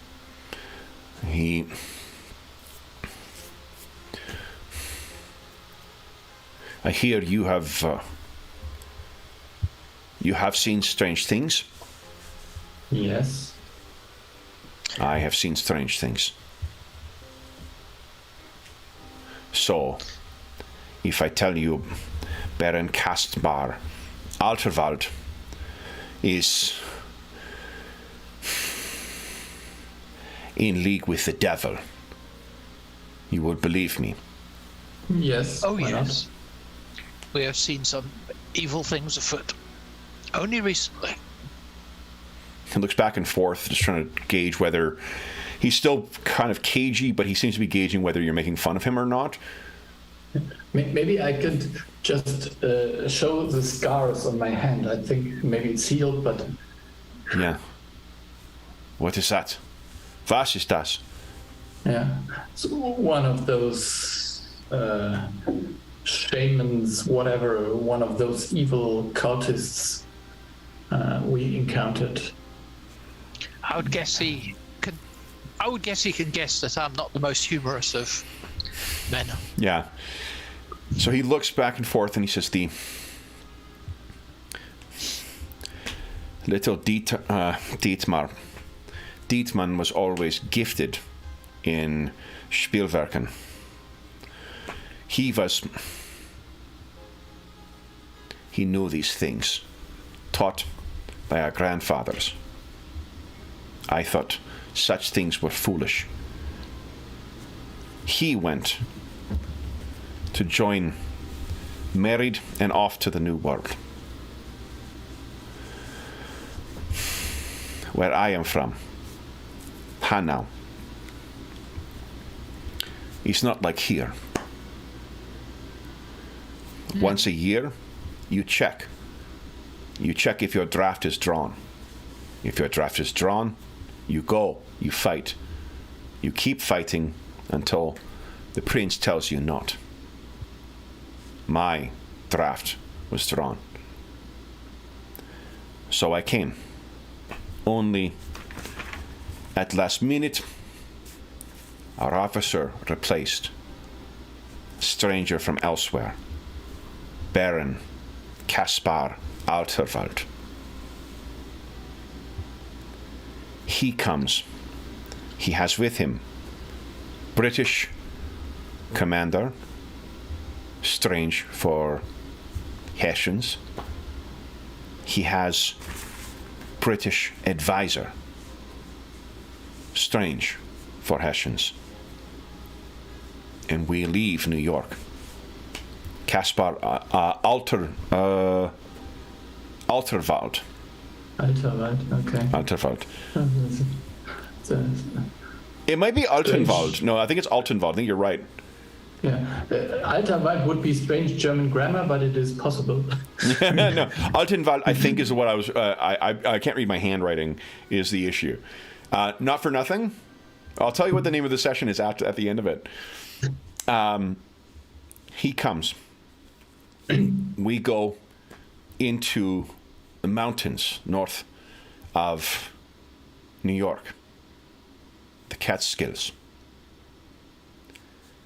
And there, every night, one by one, are men. Every couple nights, they go missing. Baron says it is locals attacking, that we must keep double watch. This continues 1 week. Every 2-3 nights, another of our number gone. Then one night, I on watch. I step away and find our other watchman. But Baron, over him, feeding on him. He tears Hessian's throat out like animal. It sounds like dog feeding. And then he disappeared with him into night.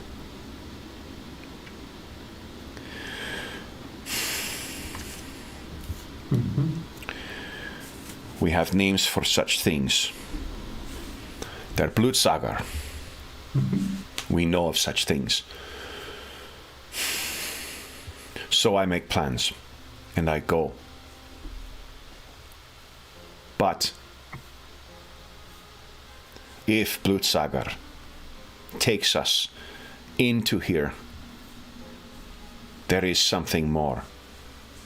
So before I go, I take everything from Blutsager's camp, notes, plans, books, and I disappear. I not know the region. I find town. I stay outside of town. I not know these people, and they not like Hessians. Atterwald returns with his troops,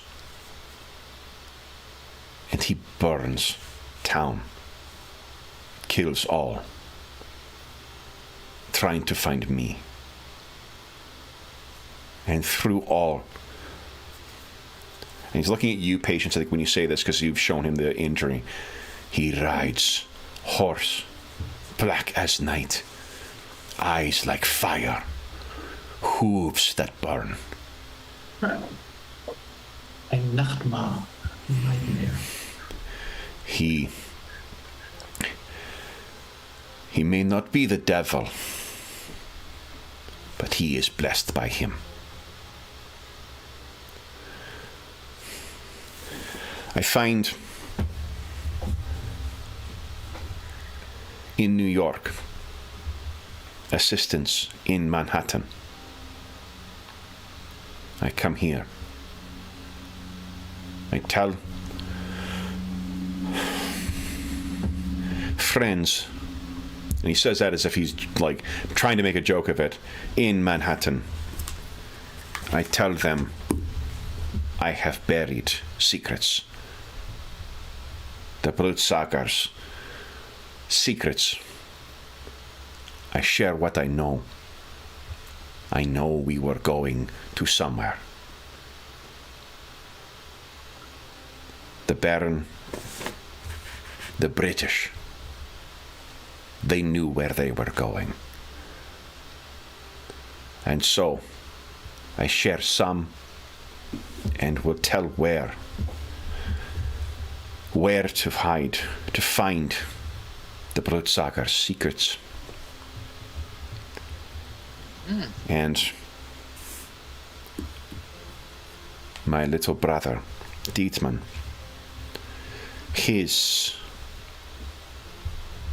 I cannot go back. If I return,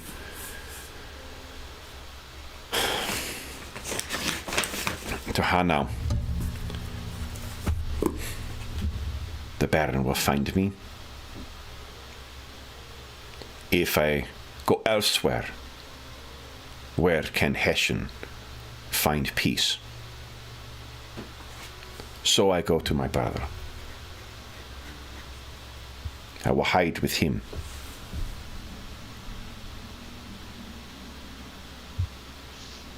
Sounds like your choices were limited. Best to stay with family. You understand now what it is to be Hessian. Yes. It sounds similar like being Scottish in British Empire. He nods his head. Then I think we do this then. We can do this. We can. How? The Baron has his men here. They know my face. Though, and he gestures at his upper lip, I hide. But I speak, and all can know. I think we can make. Yeah, I think we can make you a little bit more or less obvious. That would not be a problem. But it might be that this creature has some supernatural, magical means to find you, and I'm not sure what we can do about those. I think crossing water, Dietman, the bloodsuckers, they are no good on water. So we keep our time on land as short, but he has other. I do not know who the non-soldier, the British, I don't know who he was, but I think he is in league with the devil, too. So, you will take me, hide me from the devil. Yeah. Take you far from the devil. Then let's get going. As soon as we can go, the sooner we're there. Then, Malcolm, I need to send word through Malcolm that we will be going. Do we go at night? At day? I think it would be easier to go by night than to get you onto the ship, and then we can leave in the morning while you stay at the ship. Because if we leave at night, it might be more suspicious. He nods. Agreed. Then, I will send word to Malcolm. This is good. So we come to fetch you, or you come to the wharves?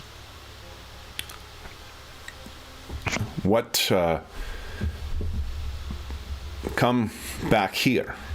You do what you can to help, yeah. Disguise. Okay. Yes. Good. Yes. Then I'm just waiting for him to give us a button. But I'm not. He's not going to give a button. Malcolm, the contact, will leave a button underneath the rock like usual. And then if it's a golden button, the mission is a go. Red button is mission. It seems like Leopold is not interested in following that direction. He's just said, like, no, you guys are my guys. Okay, good. Yeah, so I think then we wouldn't wait for this weird thing with some kind of buttons, but we would help him anyways, I suppose. Okay. Well, he can get word through the Van Helsings, seem to be the people he has been dealing with. He can leave get word through them. He's happy to go with your expertise on this. The Van Helsings have been very helpful for getting him out of Manhattan, but they don't seem to be able to get him down to where he needs to go. So, anything else you wish to discuss with Leopold? Not in the moment, no. I don't have anything. Okay. So then he will take the leave. He'll look outside before you guys leave and then let you guys go. What do you guys wish to do for the rest of your day? I think I need to fetch supplies and stuff for a week, or I think maybe for 10 days to be sure. Or I think I would actually, you would go for 2 weeks because you never know where you. I think one would sail fairly close to the shore so that you could easily get back in, but nevertheless, so yeah. Okay, we can actually take a look. I think I've got that. Here we go. Is this? Sorry. Oh, that's okay. Oh, I didn't get. I'll take a picture of the overall colonial map as well between now and next time, because this isn't helpful. But yeah, so Patience is going to sort out supplies for the trip.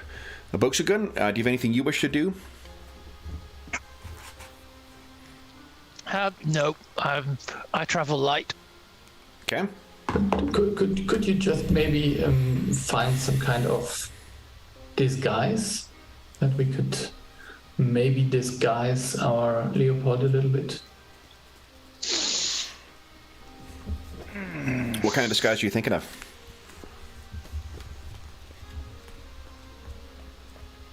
I could go down to the tack masters down on the wharf and get some clothes suitable for somebody on a ship, on a sailing craft. Yeah.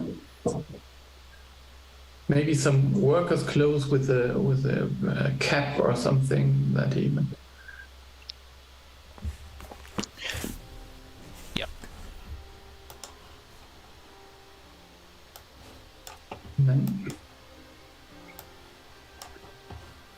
Yeah, that might be good. Yeah.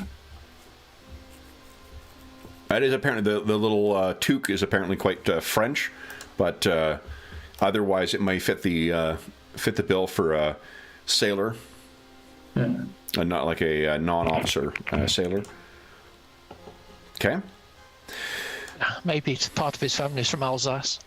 Yeah. I don't know how far Hanau is from the French border, but it is. Okay. Then, anything else you guys wish to do while you are killing time?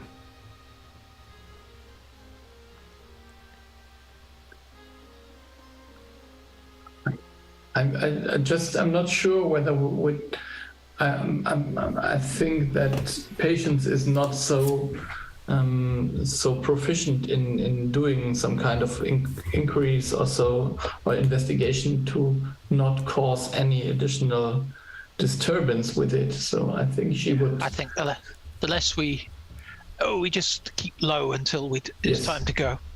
I'll just make sure that I keep my eyes peeled for my cousin. Okay. Why don't you give us... go ahead. Just a question. So do we know the other characters? So, like, is there an Abner in our campaign? Is there probably?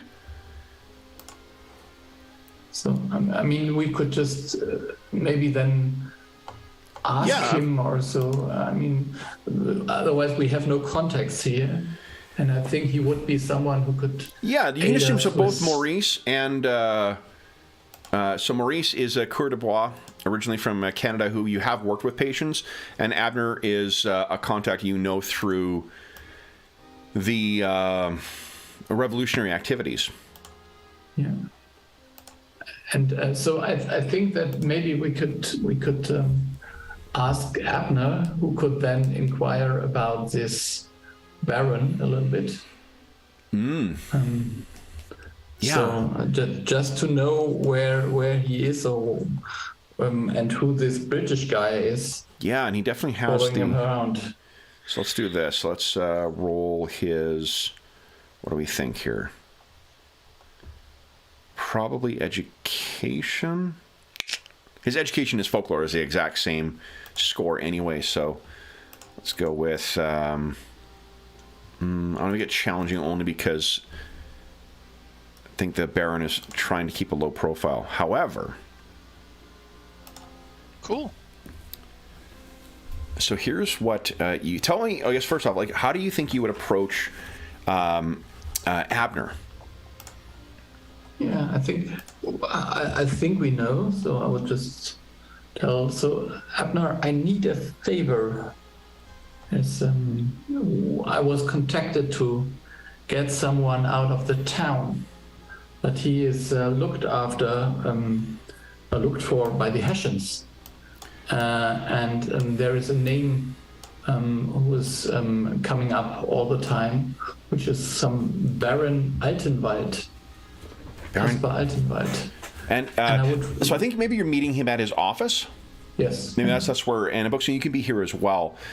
So you've stopped by for him to have him notarize something for your trip. Maybe this is a part of the cover for your upcoming trip.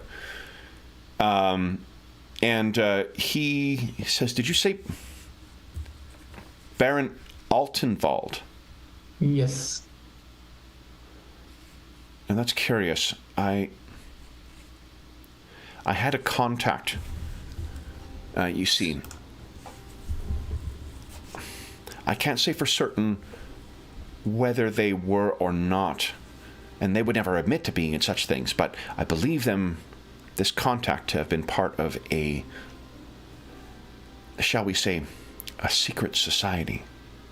Mm-hmm. And not one of the liberty-minded societies, mind you, something much older and occult. They had asked about a Prussian officer said to be involved with the Hessians. A curious man who is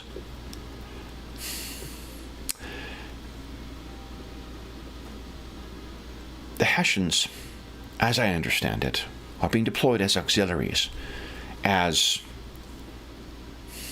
to be frank, terror troops. But the Baron's troops, connected with a certain British officer, they seem to be on an exploratory mission, detached from the regular forces. Quite unusual. The Hessians are given latitude for how to implement their activities, or implement their missions. But this Baron and his troops, they seem to be detached to a specific commander. And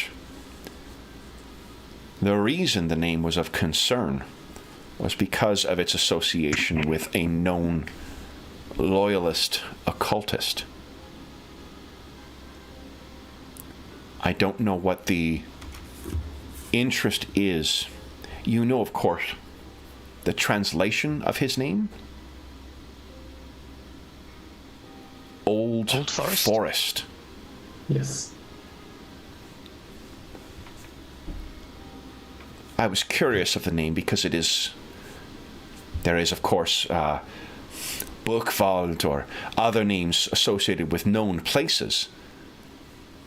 Old Forest? I can find no Prussian family name with that. though I see it referenced in occultic texts. I think that what may have been dropped in the intervening centuries is the conjunctive von, from. Mm-hmm. If so, then this Baron is the inheritor of those who come from the old forest. And I know not what that means. Does that help? Does that provide context for what you are dealing with? Yeah, maybe. The only thing, so you said he was going around with a known British captain or something. And what was the name of that person? I can find that for you.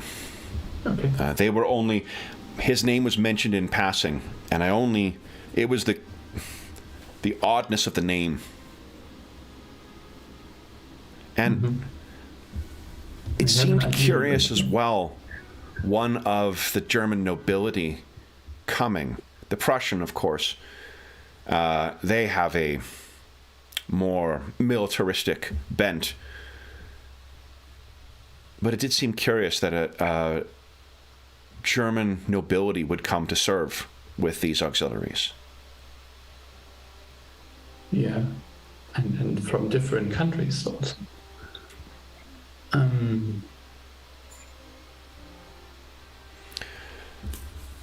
Yeah, but so yeah, I think we know what we need to know. The only thing would be so if we get that person out of town and he is connected with a certain British captain, then it would be helpful to know who that is, so we could find out if his ship is following us or so. But I can look into the matter for you, but yeah. If you are leaving, I think your ship is likely to arrive as fast as any word I might send. Yes. Yeah. So no. Thank you so much for this information. Yeah. Actually, let's do this. Hold on. I am curious what the distance is. I know how long it is to travel in the knots. Let's see. Baltimore to Boston.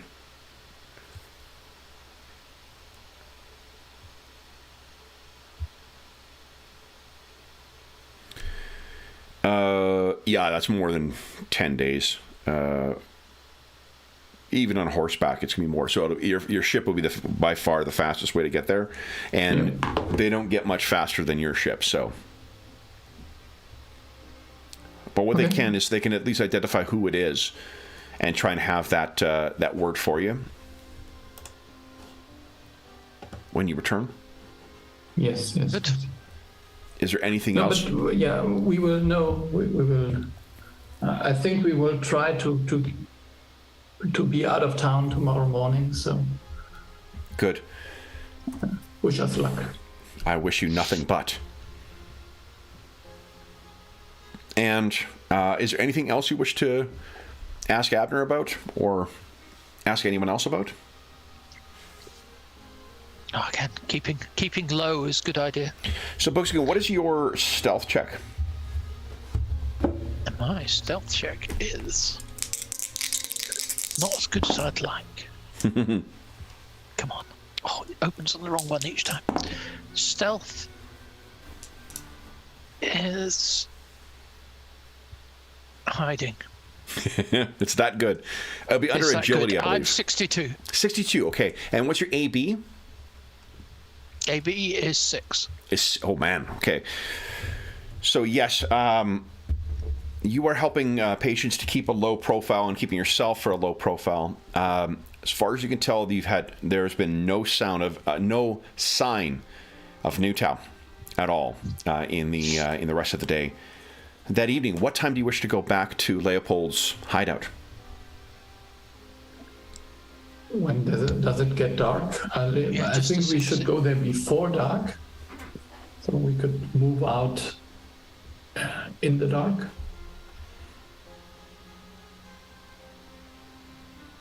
Yep. So what I suggest is I'll wait outside, and you could go in and give the disguise to him, and I'll keep an eye on the street so that I'll keep going ahead of this to see if I see my cousin or anything else unusual. Sure. So you keep ahead, keeping an eye out, and I mean your eyes are also much better trained for where people may be hiding in dark alleys. Do you want to make the same approach? Take the long way around and take the alley, that long shot down the alley to the back entrance, or are you going to go around the side? You could also go in beforehand. The Van Helsing and Sons staff would be accommodating for you, if necessary. Or you decide, Patience. I'll keep an eye, because I can see in the dark, so I'll be outside in the street. Yeah, I think he will just be outside, and then I would go in and with the clothes, and Okay. we'll see how that works. Okay. So picture that there's the long alleyway, and the Leopold's thing looks out onto that, and then there's that side alleyway where there is a loading dock for the warehouse, and there's the front part that looks onto the street itself. Where are a Buxagun and where is Patience? Oh, you wanted to. So I think I would go and sneak in so that I can look into that loading dock area. Okay. And if there's no one there, then I would just sneak in very quickly. And a Buxagun? I'll keep as far away that I can while I watch her get inside the loading bay. Okay. And then I'll stay waiting until they reappear. All right. So, Patience, you are approaching up to the... Oh, there may be a dog in the alleyway. Hold on. I see ears up, and I hear someone agitatedly chewing on a ball. That is usually a precursor to barking. Nope, we're good. Okay. So, what I'd like is, Patience, would you mind giving us an awareness check at plus 20? Let's hope that plus 20 is enough.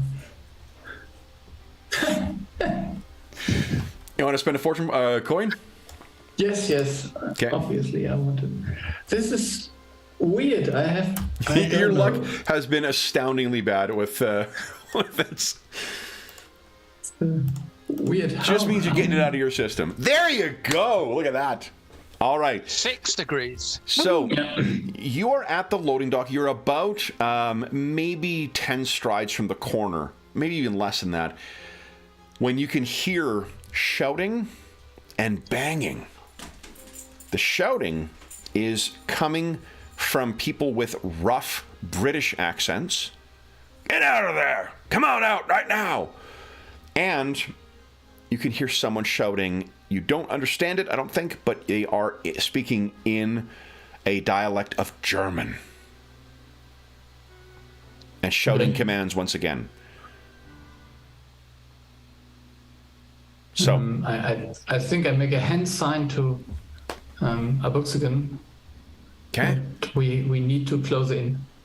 And Okay. I think we need to sneak up and help him. Now, let me see here. Well, I'm not going to look it up. I can't remember if there is a surprise round in this the same way there is in the other, but we're going to treat it that way. So you guys will have 3 AP as you guys get together and you sneak around the corner and look up. You'll have 3 AP worth of actions.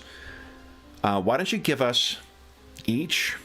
Nah, I'm not going to make you roll for stealth. Fishing for critical failures here. Let me show you what is waiting up there, though. There are...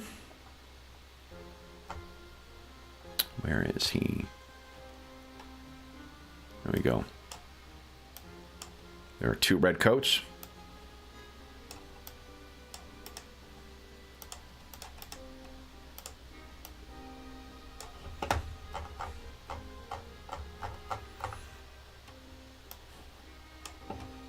And a Hessian.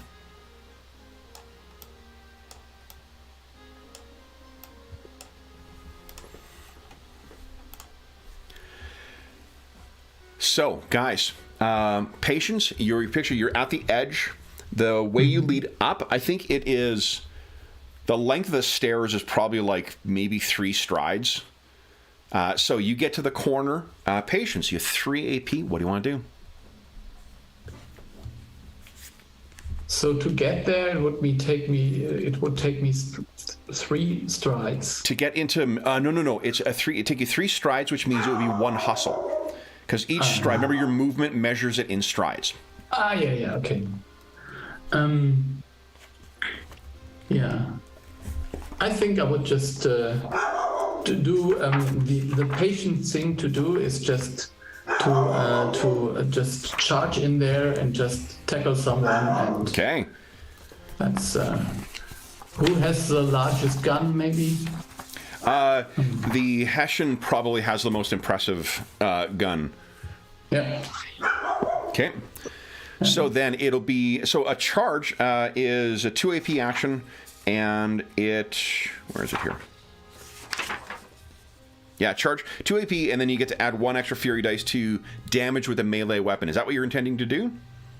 Yes. Okay, and remember, regardless of whatever weapon you're doing, these are human opponents. You decide how they get defeated, whether they're killed or knocked out or whatever. Yeah, I want him to knock down. I want to knock him. Knock him down. Whatever. Okay. Yeah, knock him down. So I mean, then the alternative way you could do is, if you're not going to charge, is you could. Well, 2 different things you could do. You could do an actual charge and try and injure him, and then take him out of the fight. You could, and then do a 1 AP knockdown as a rough and tumble action. Or you could do a hustle to get up there as 1 AP, then a rough and tumble as 1 AP, and then spend 1 AP to do something else. And remember, you're going to, at the start of this is a surprise round, you don't need to save anything for defenses against surprise targets. So, no, but I think I would knock him not down, but out. So the idea is that I would just use the blunt side of my boarding axe to hit him in the head. Yeah, sounds great. With, all right, so your first 2 AP is to race up there. Go ahead, and then I guess what you could also do is, if you want to spend that extra AP to take aim. Yeah. So that would give you plus 10% to hit on top of whatever. Plus 10% to hit and plus 1 to charge for 3 AP total. Yes. That sound good? Yeah, that sounds great. I feel like an AP salesman. What is it going to take to put you in this action? So I would just add a fury dice. Yep, and add plus 10 to hit. Come on. So let's see whether this works. And yeah, you want to spend a fortune? yes, I will. Yeah. Okay. Got it. Almost unbelievable. Yeah, come on. Let's get that crit success. Yeah, that would be nice. There we go. There we go. Are you kidding me? Jeez. So you race up and swing for the missing the surprise round. Then it is a Buxagun. What are you doing? Oh, I may as well do the same. Okay. I will. Are you going for the Hessian, or are you going for one of the redcoats? Well, Patience has clearly got the Hessian under control, so I'll go for one of the redcoats. Okay, sounds good. All right, so same thing. So we plus 10 to hit with whatever your melee weapon is. And then one extra fury dice on damage. Oh, yeah, it's also... does it? Okay. Plus a fury dice, and now let's go with plus 10%. There you go. Come on. Big money. There you go. Just on the nose. All right, so that's a terrible roll for fury, though. 1 and a 1. 2 ones. All right, so now you could spend a coin as well to add 6 to the result. That would, right now, they are looking at just taking 1 hit. They'd be lightly wounded. If you spend it, they become moderately. They may suffer an injury. Okay, let's go with that. Okay, so they are at level 3. Make sure you've got plenty of fuel points. Yep. Here we go. So 4, 1. All right, then it is. Why don't you go ahead and roll 1 chaos dice for us? You want to roll 6 on this? Inflict an injury. Come on. Let chaos reign. Where is he hiding? Here we go. Okay. Oh. No. All right. So then a Buxagun and Patience. That is it for the round. Let me roll initiative for these guys. Your initiative score is that. Nope. Okay, so I'm just going to put him on. You know what? So I remember who it is. It'll be the Hessian, is my initiative tracker. I got a 13. So, top of the round, everyone's got their AP. Patience, you're up first. What are you doing? Okay, so Anna says you should attack. Yeah, I would do that. I think I would try to knock him down this time first. Okay, so do rough and tumble first. Yeah. Go right ahead. So that is, and actually on a crit, you'll knock him off the balcony. Okay. So that'll be a athletics or coordination, your preference. Yeah. So let's see what's better. Likely athletics. Yeah, athletics. So. So this is this. Nice. All right. So then I'm resisting with coordination, which is 40. 6. Okay, so he's not knocked down, but you have two more AP. Yeah. So then I think I'll aim and try to hit him again. Okay. Let's see. Was ist das? Yeah.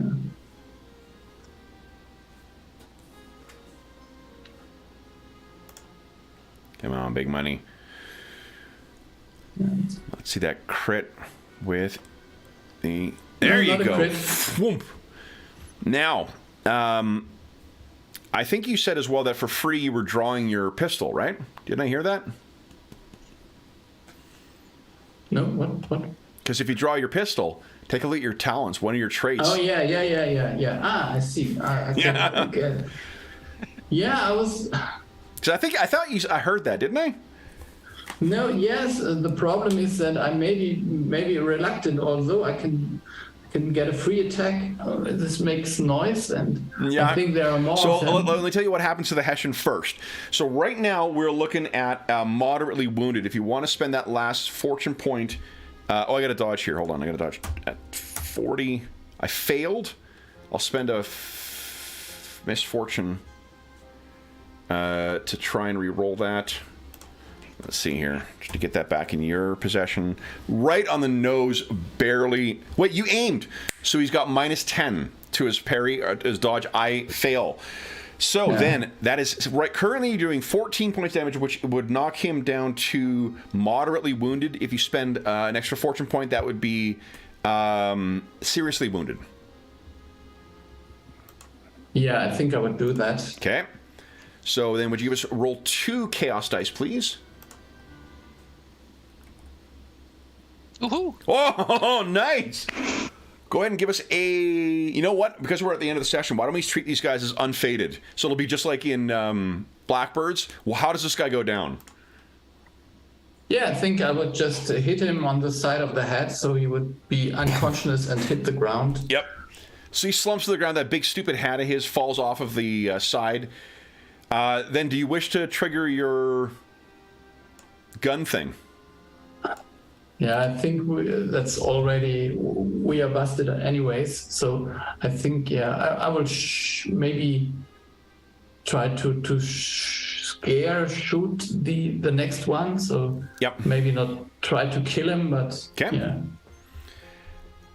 So go ahead, and again, like getting shot with a gun, like pain and shock and whatnot could cause a person to go out. You're not necessarily killing them, even though you shot them. Yeah. So, and are you going for the one that Abuxagun injured? Or the other one?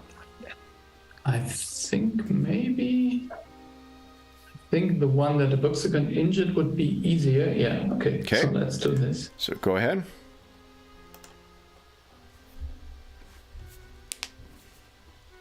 Ooh. You want to fortune point that? Or coin that? Yeah. Okay. I think I would. Okay.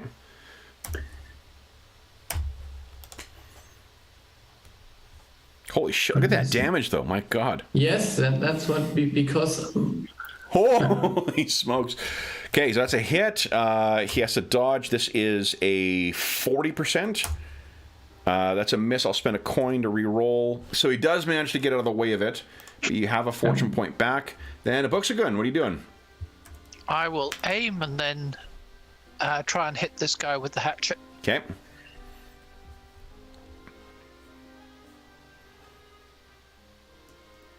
You go. Solid hit.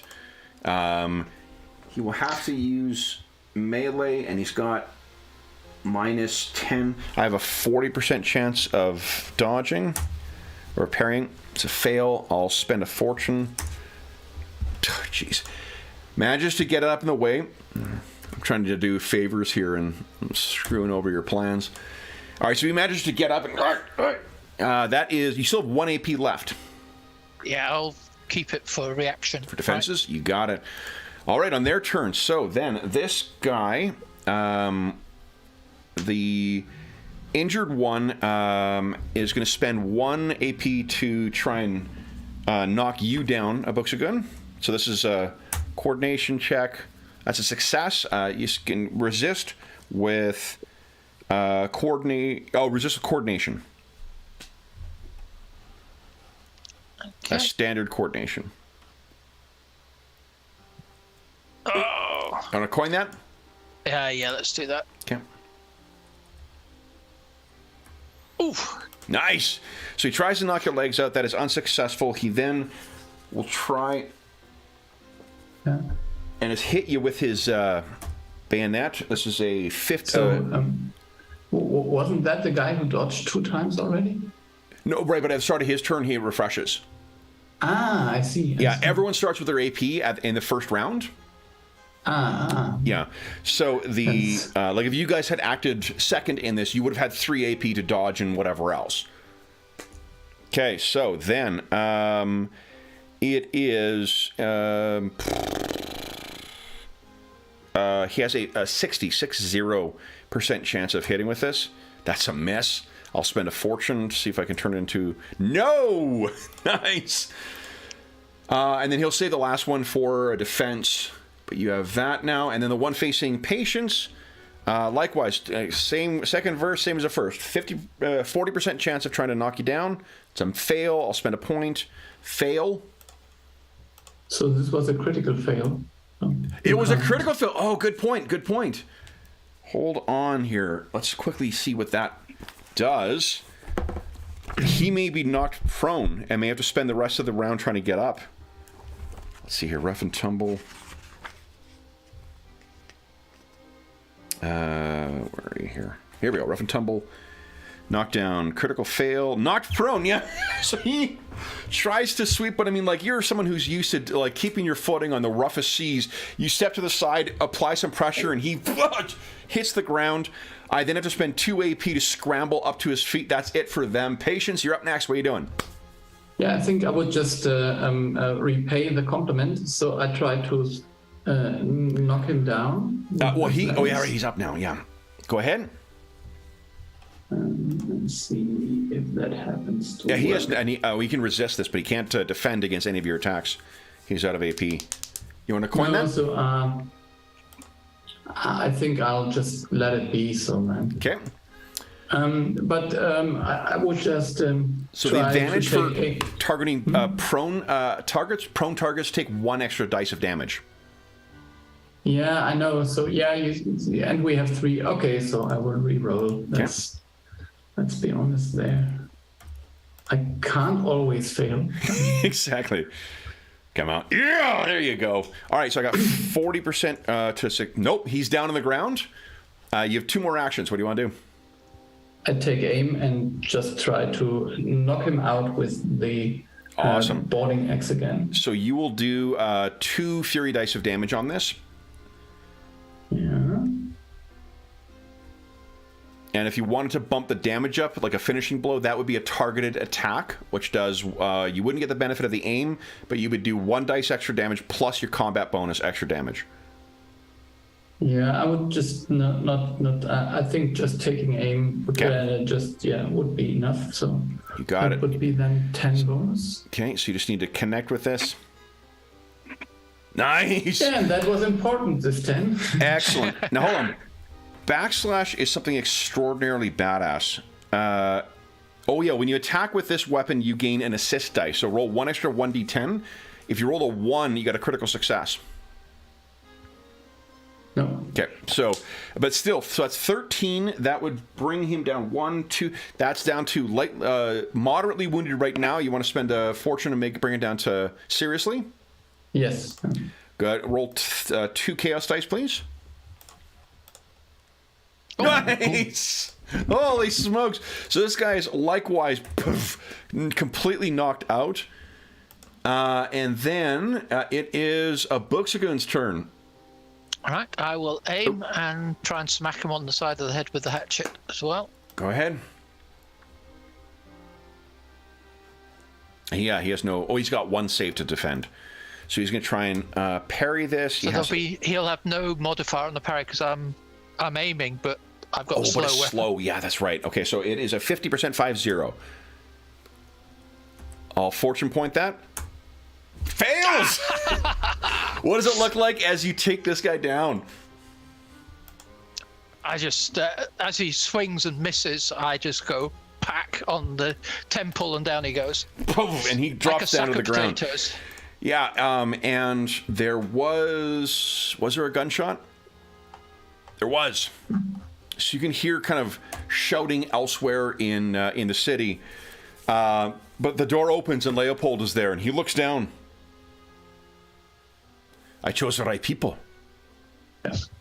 Quick, come on, quick. Okay, so with you guys collecting the right people. Leopold Zindel and making your way wherever, that's where we'll leave our session. So we would start. Oh, that means you guys gain. First, everyone roll your conflict. While I bring us back to the main screen here. Success, nice, patience. So 1 tick on the good side. So how do I roll conflict? Conflict is at the top left. Success for a Buxagun. All right, so then 1 tick on courage. Once you fill up courage or friendship, you gain 1 point of determination. And that adds to your damage threshold, and it can be spent like fate points in Blackbird. And then for, let's see here.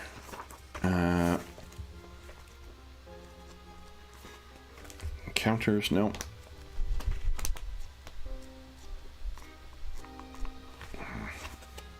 Come on. Nope, not that. Here we go.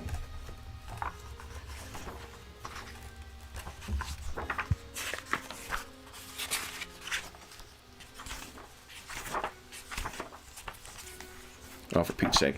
I think this is another one of those sections that is cleverly hidden. Where are you? I'm looking for the... I think you want to look at page 51. 51. Quite possibly. Let's see here. 51. Yes, I do. Thank you very much. All right. So then, all right, Anna. We have done 25 for say. So let's say you guys gain another 125 for the session. Woohoo. So 125 RP. So then, for those listening at home, thank you so much for joining us for Chapter 1 of Ingolf, the name of our new adventure, Fangs of the Old Forest. Yes, okay. So for those listening at home, thank you so much for joining us for this first session of a new Flames of Freedom adventure. As is always the case, if you have any comments, questions, or concerns regarding the session, the game, or the quasi-campaign we're playing, please don't hesitate to leave a comment in the comment section down below, or you can find a link down below to the Dungeon Musings Discord server. We have a brand new Zweihander, our Powered by Zweihander channel on the Discord server for talking about Flames of Freedom, Blackbirds, or Zweihander, or if the other future games come out powered by Zweihander, that's where we'll chat about them. In addition, there's also a bunch of other channels over there. There's a terrific community that's built up and of helpful and friendly people, so you are more than welcome to join us over there. The link to that is down below in the description of the video. Down below is also a link to our friends at Noble Knight Games. Noble Knight Games is the preeminent retailer of hard-to-find and out-of-print RPGs in North America. And we, once again, wish to issue a congratulations to them and their employees. Noble Knight just on Friday has announced that they have, agreed to voluntary recognition of a union for their workers. So there is Noble Knight Games United as their union. A huge congratulations to everyone at Noble Knight Games. On that accomplishment. It's great to see everyone working in concert to have the best outcome for all involved in a terrific gaming store. What you can find down there is in the description of the video, as well as a link or a description of the discount code of Noble Knight Games. If you purchase $10 or more through their website, you can enter the code Musings and you'll save 10% on your purchase. Noble Knight Games has a full selection of new RPGs, tabletop games, or board games, I should say, and card games. But what I like them for best is the hard-to-find and out-of-print RPGs that they have in stock. They have a full selection of very obscure stuff, and if they don't happen to have in stock what you're looking for, you can put it on a want list, and they will send you an email once it comes in. Pricing for them is commensurate with what you'd find mostly online, so really high-in-demand things are going to be more expensive, but the things that aren't in demand, you will be able to pick up for a very reasonable price, often less than what the original asking price was. I found a couple BattleTech books recently that I was able to fill in for that, so getting closer to all my house books, all in order. So again, at checkout, enter in the code Musings and you'll save yourself 10% on your purchase. In addition, there's also a link down below to something called Heroes Save Villages. That is the charity fundraising campaign we run on the channel that benefits the SOS Children's Villages International Charity, a really amazing organization active in over 130 countries, benefiting over 80,000 orphan and abandoned children, including ongoing relief efforts in Ukraine and the surrounding countries at the time of recording. All donations that go through that link go directly to SOS Children's Villages International. None of it goes to the channel or any other middlemen. It just goes to help out the kids who benefit from their services. And as a small way of saying thank you, later this month we'll be having our charity raffle. And every $25 Canadian that you donate through that link gives you one chance to win the grand prize or one of the other great prizes from our next raffle.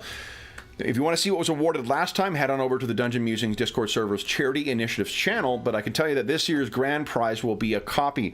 Our friends at Beetle and Grimm's Pandemonium Warehouse have once again been very generous with their support of this charity initiative, and we have a brand new copy of their Platinum Edition Spelljammer Adventures in Space box set. I recently posted photos of everything that's in there on my Twitter account. If you want to see what's in there, I'm going to be doing an unboxing shortly as well too. But this is it's about $700 US when it's new, and they've donated a fully packaged one. The one I unboxed was my own personal copy. We're going to be playing a session with that as well, with some custom ship-to-ship rules that I've cobbled together.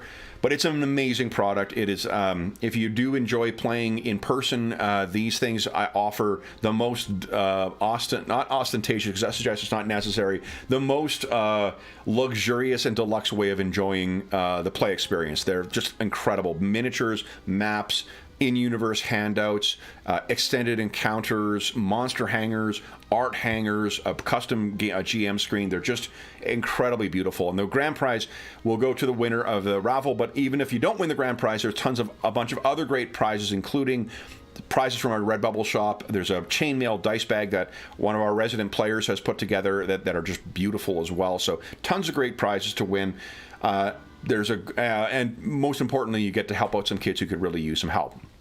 The last thing I will say, because we're over time right now, is a huge thank you to our stalwart revolutionaries. So, James and Ingolf, thank you so much for joining me back in the colonial American Gothic horror setting of Flames of Freedom. Congratulations on angering a German vampire.